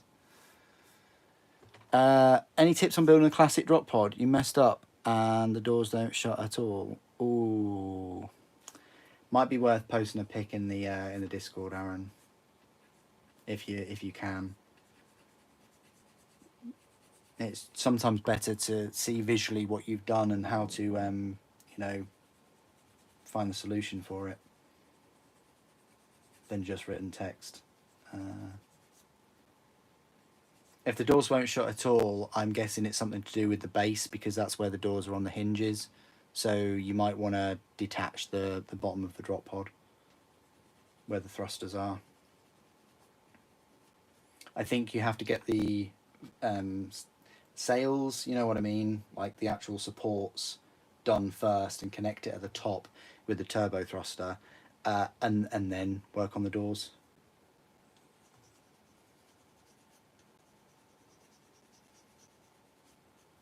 I can't remember, it's been such a while since I built a drop pod. The next drop pod I'll get would be a Dreadnought one, but they're like £75 or so now from Forge World. It's just such a shame that they haven't brought out a plastic version. I would like to see them bring out a plastic version very soon, considering so many people have Contemptors and Leviathans that they're just eager to put in a drop pod, a Dreadnought drop pod.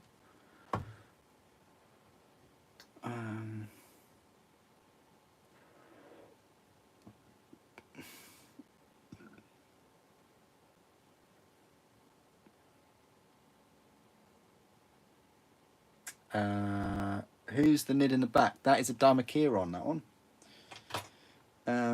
Yeah, this was a Forge World one. I think they've taken it off Forge World now, but it got up to about £100 maybe. It's really cool because it's got like a mouth, a maw, in its chest, so it will kind of like stab you and then pull you into the chest and then chomp on you and then go around and kill other things while you're being eaten. Yeah, it's pretty cool. Tail is a pain. You got to be pretty good with green stuff and super glue and things like that for the tail. I'd get another one if they had options, like if you could change the talons or change the tail maybe, but yeah, well, that's Tyranids for you, isn't it? They are just all about consuming, and when they're done consuming, then they'll jump in. Some of them will jump into the digestive pools themselves and be consumed by themselves. That's what they do. They just consume all matter, all biomatter of planets, and then they feed it up to the hive fleets to then make more Tyranids. And it's this insatiable hunger that Tyranids have, kind of mindless, really. I mean, there is a mind. There's like the Norn Queen. You know, she's kind of in charge, but it's like a hive mentality. It's yeah.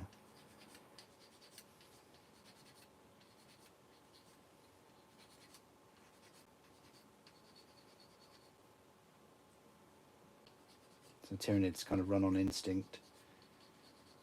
Orcs just do it for fun. And they get stronger. So orcs get stronger because whenever they fight, so that's why they fight amongst themselves a lot as well, because it's in their best interests. And Tyranids fight to eat, to kind of reproduce and continue. And they evolve, obviously, with the fights that they have.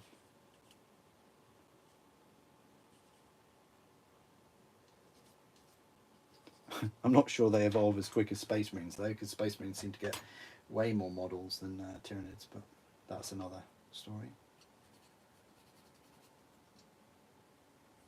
We're seeing some evolutions now, aren't we, with the von Rhine Leapers and the Neurogaunts and the Neurogants, should I say.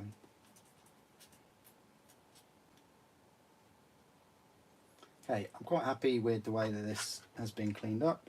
So the next stage, just put it together, really.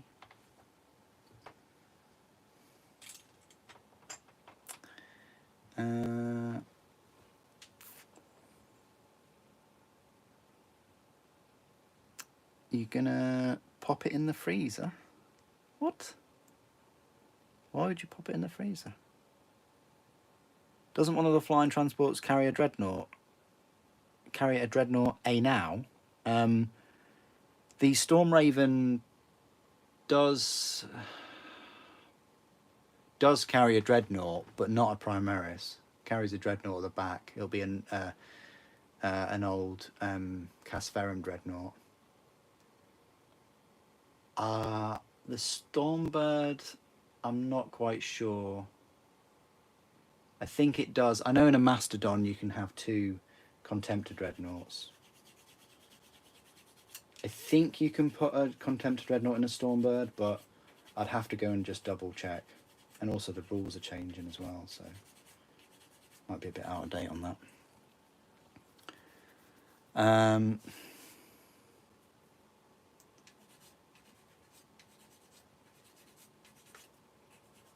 Yeah, so that will that be an Ascended Primarch then, won't it? So they're going to update another... See, this is the thing. I can't remember whether Horus Ascended came out last year or this year. I'm thinking he came out last year.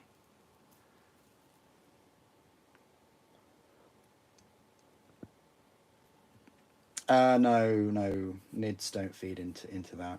NIDs aren't about gluttony. It's more about feeding for survival and it's like an instinct thing rather than gluttony, which is just overindulging. You know, and Slanesh is more overindulging in excess and pain. It's kind of pleasure and pain, and getting pleasure from pain.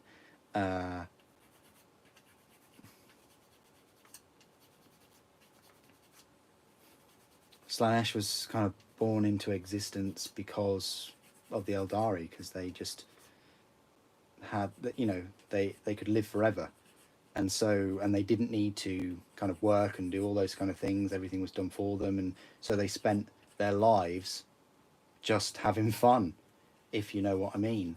And yeah, they birthed Slanesh into existence through all their pleasure, really. And such a psychic shockwave was sent out that billions and billions of Eldar died instantly. That's why Eldari are a dying race, you know. Oh yeah, true, yeah. Sanguinius. I think the next one will be Sanguinius Descended. I think it's got to be, right.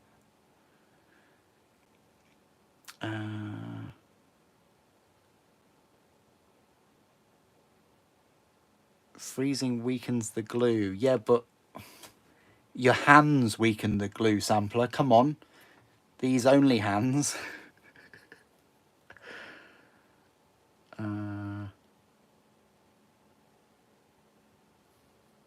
New, better biomaterial midway. Yeah.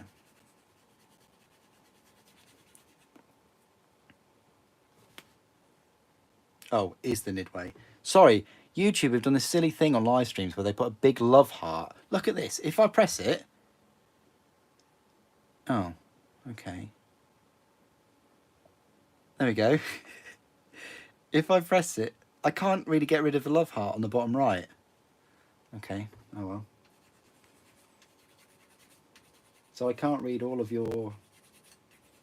the whole amount of your sentence, what you're saying. So Tyranids are always on the hunt for better biomaterial. Biomatter, yeah. They suck the planet dry.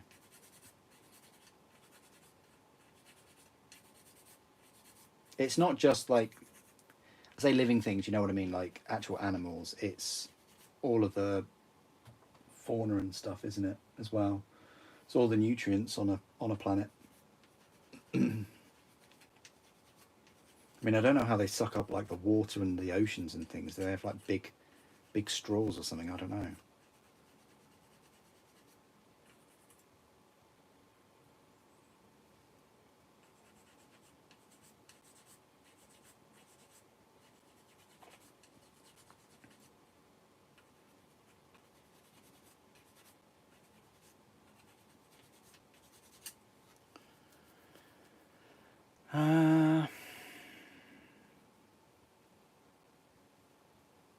Yeah, Noise Marines and Emperor's Children will be very, very cool to see what we'll get. But I don't think it'll be another Death Guard release, unfortunately. I think it will be similar to World Eaters in that it'll be a partial release.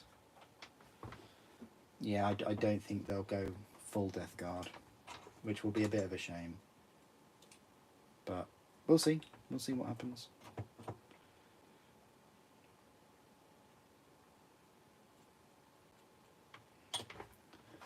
No, I didn't really cut off that peg, so I'll do it now.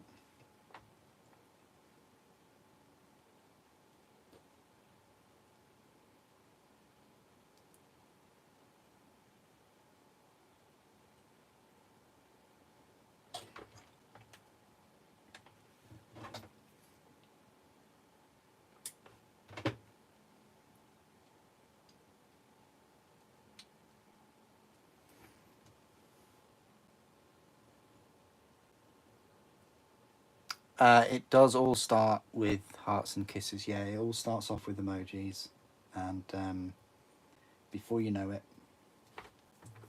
you've birthed a god into existence. Yeah, that kind of escalates quickly. Yeah. Is Angron a good standalone model?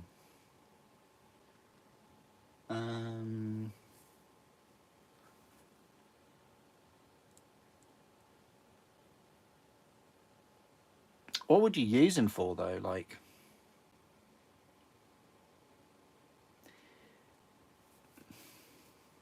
I mean, if you're going down the 40k route, why not Be'lakor? Be'lakor's a good standalone model, and you can use him for both.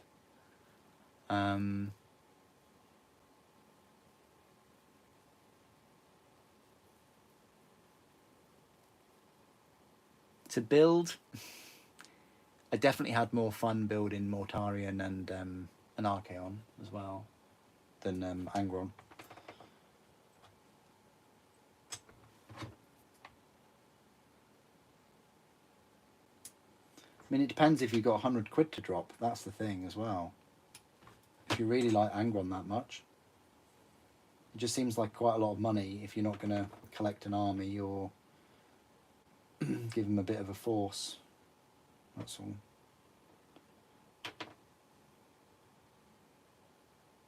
You know, you could put that 100 quid towards something for your army that you do collect. Anyway, I'm not telling you how to spend your money. I'm just saying that there could be alternatives to. But hey, it depends how much you like the model. You know, if you like the model and you want to get him just to paint, then go for it. You know.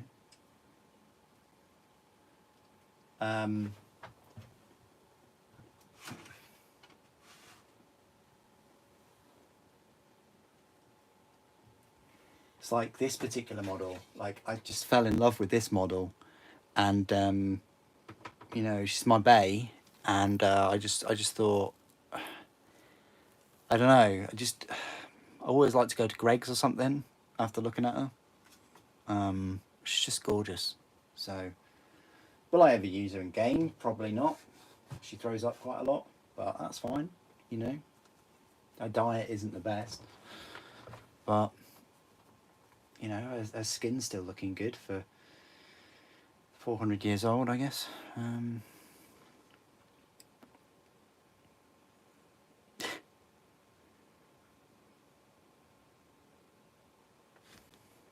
Oh, okay, thank you. Lorgar Resculpt. Or Angron. Angron's tiny, isn't he? He's tiny. A Slanesh Nurgly combo. The thing is, no one's getting out alive when it comes to Slanesh. Even hardcore kind of Space Marines from other legions with other gifts are still slightly. They still find Slanesh creatures beautiful in their own way.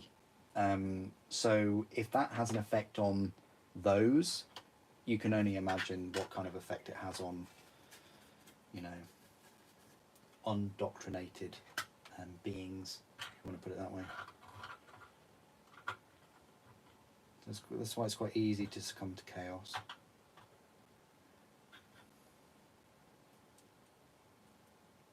It depends on the demon, really. But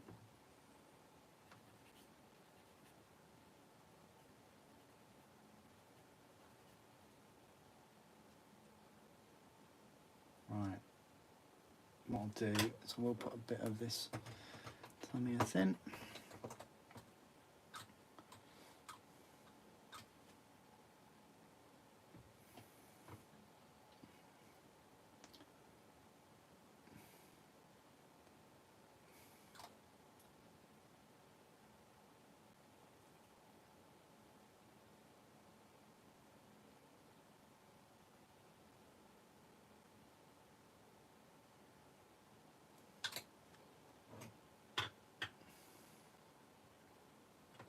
So I haven't decided kind of like the procedure for these legs and these feet, but I think what I'll do, because they say glue everything at once, everything all at once with this.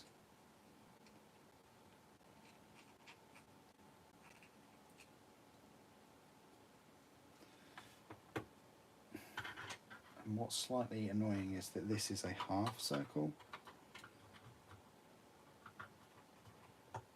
So you can put it in a number of different positions. Same with this foot.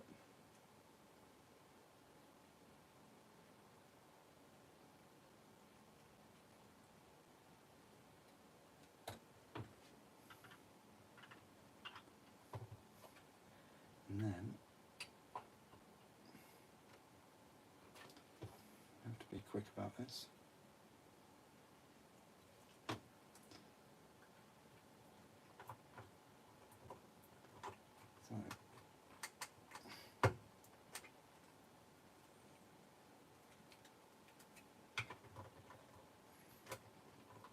So if you notice, there was a little bit of movement just to get the pieces in line.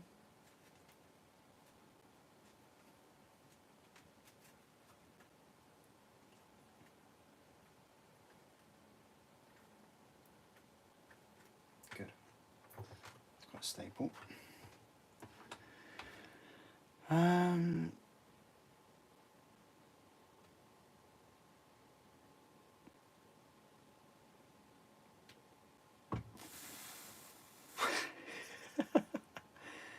Am I still up? Yeah, I'm still up. Are you still up? Are you allowed to be up? Okay. Right. We'll put... Oh, we'll attach these on. Yeah.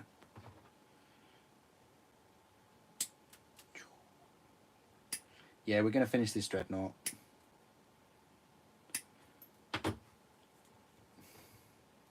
That's the plan.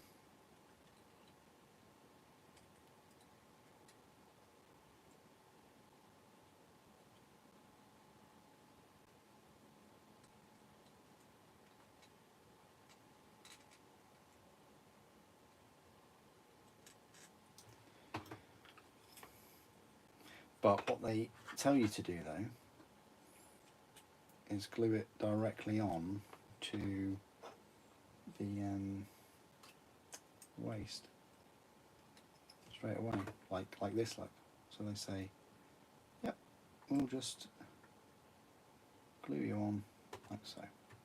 Now, could you move the torso is probably the question.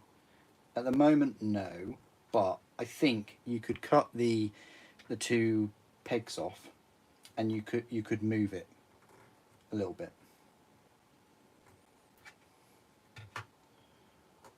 It's in quite a cool pose already, though, really.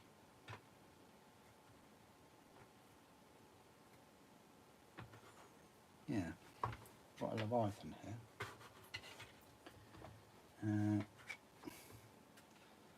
Thing is it is quite far back on the base, though. It's on a bigger base than Leviathan. Supposedly a bigger Dreadnought too. Pardon me.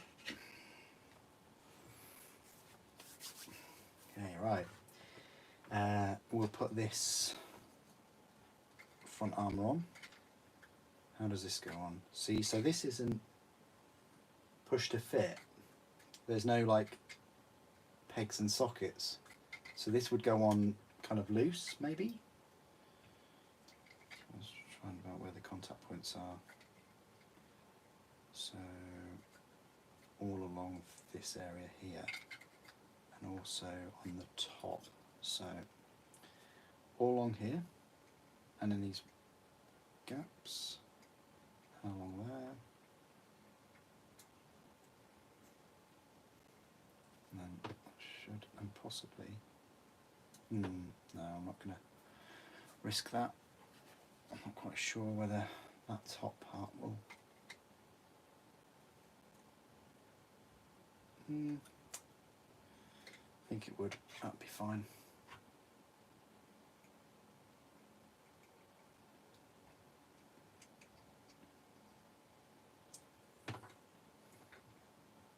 There we are then. So that's the front armour. It's quite cool. What else? The two pipes, which I probably have got wrong now.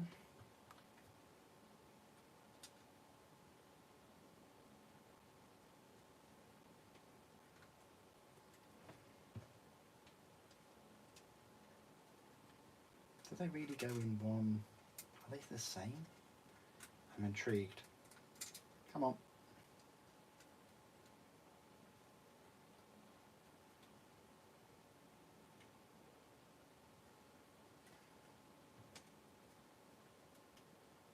No, they do.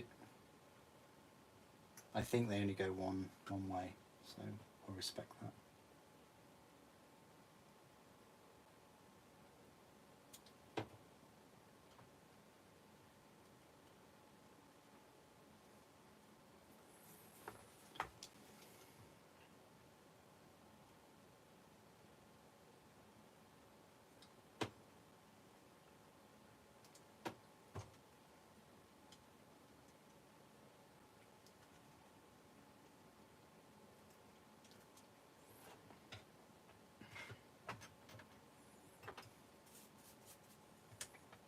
Not many pieces left now, just the exhausts.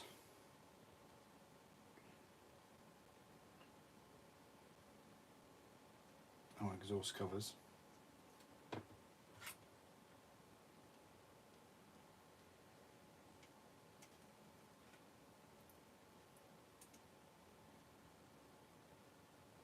I was lucky that that peg went in quite smoothly, so I won't make that mistake again. Okay. Put that one on.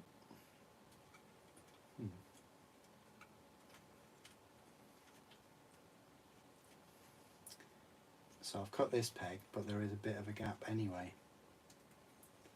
Interesting.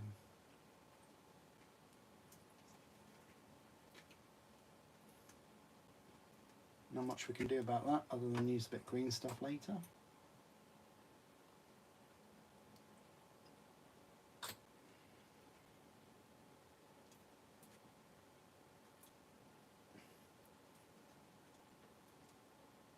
Hold that for a little while. You can't wait to start building your box. Nice one, Gaz. Nice one. Have you got the box, or are you getting it next week?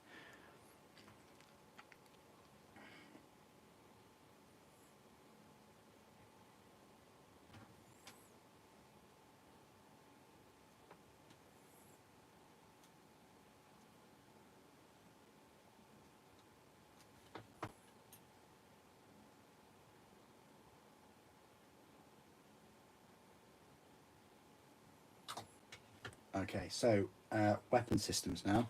So we have the missile launcher.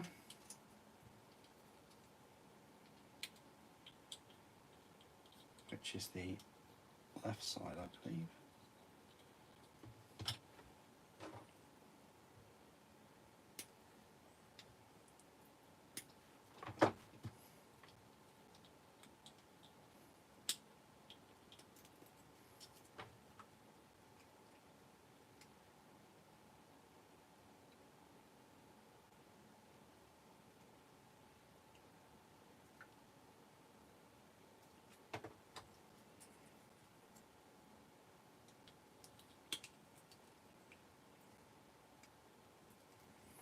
And then make sure you get the missiles the right way around.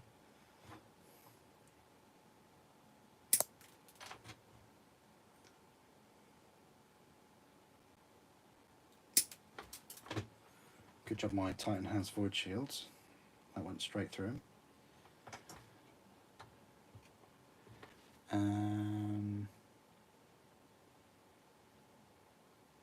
Oh, nice one. Oh, praise you for working on a Saturday, Gaz. What a legend. Yeah, I completely get that. If you've been working the day and you just want to chill out, or you don't want to build anything, I totally get that. Also, the heat has a big impact, I feel, for Warhammer. I don't know, I can just build and paint more in the cold. Right, so that's the missile launcher done. Very simple, straightforward, easy. I reckon if they're going to build another kit, a multi-part kit, I hope they keep this system, because that's great. And it's brilliant that you can just move that about. That's fantastic. It looks good too. I like that missile launcher. I will go get my metal one before we finish. I'm pulling out all the old minis today, aren't I? All the old minis. I've even got a missile launcher Terminator. And a Swan Lord. Okay, this is just quite straightforward though. This last cannon, just clip these off a little bit. And then glue around the casing.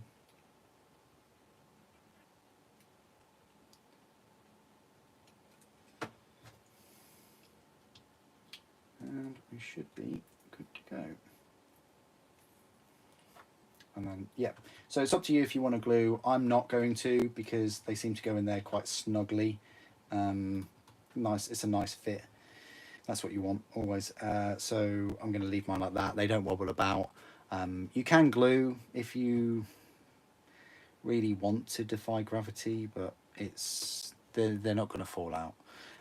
So yeah, that's the Dreadnought. Quite quick and straightforward to build. I can see that. I can see them selling that separately.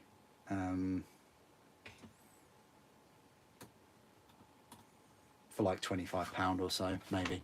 Let me just go get the old metal Dreadnought, guys. Hang on.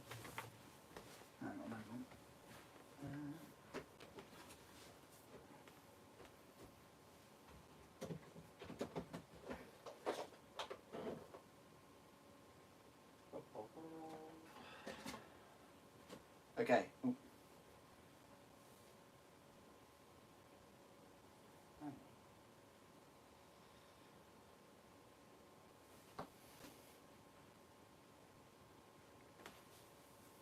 I'm sure I had one with missiles, you know. I'm sure I did. All I can find is this one. I must have bought a new claw for it, but all I can find is this one. So I hope that's all right for you. It needs a complete respray and paint and things, but you get the idea.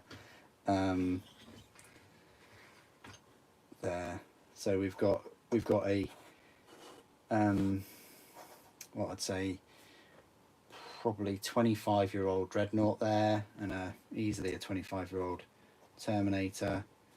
So yeah, 25-year-old sort of difference there between them all. It's good. It's big. It's chunky.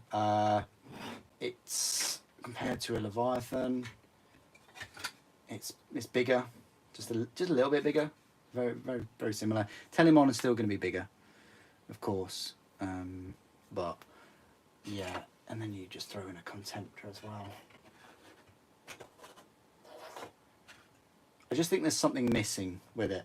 I'd rather have melters or flamers than the bolters there, but you know,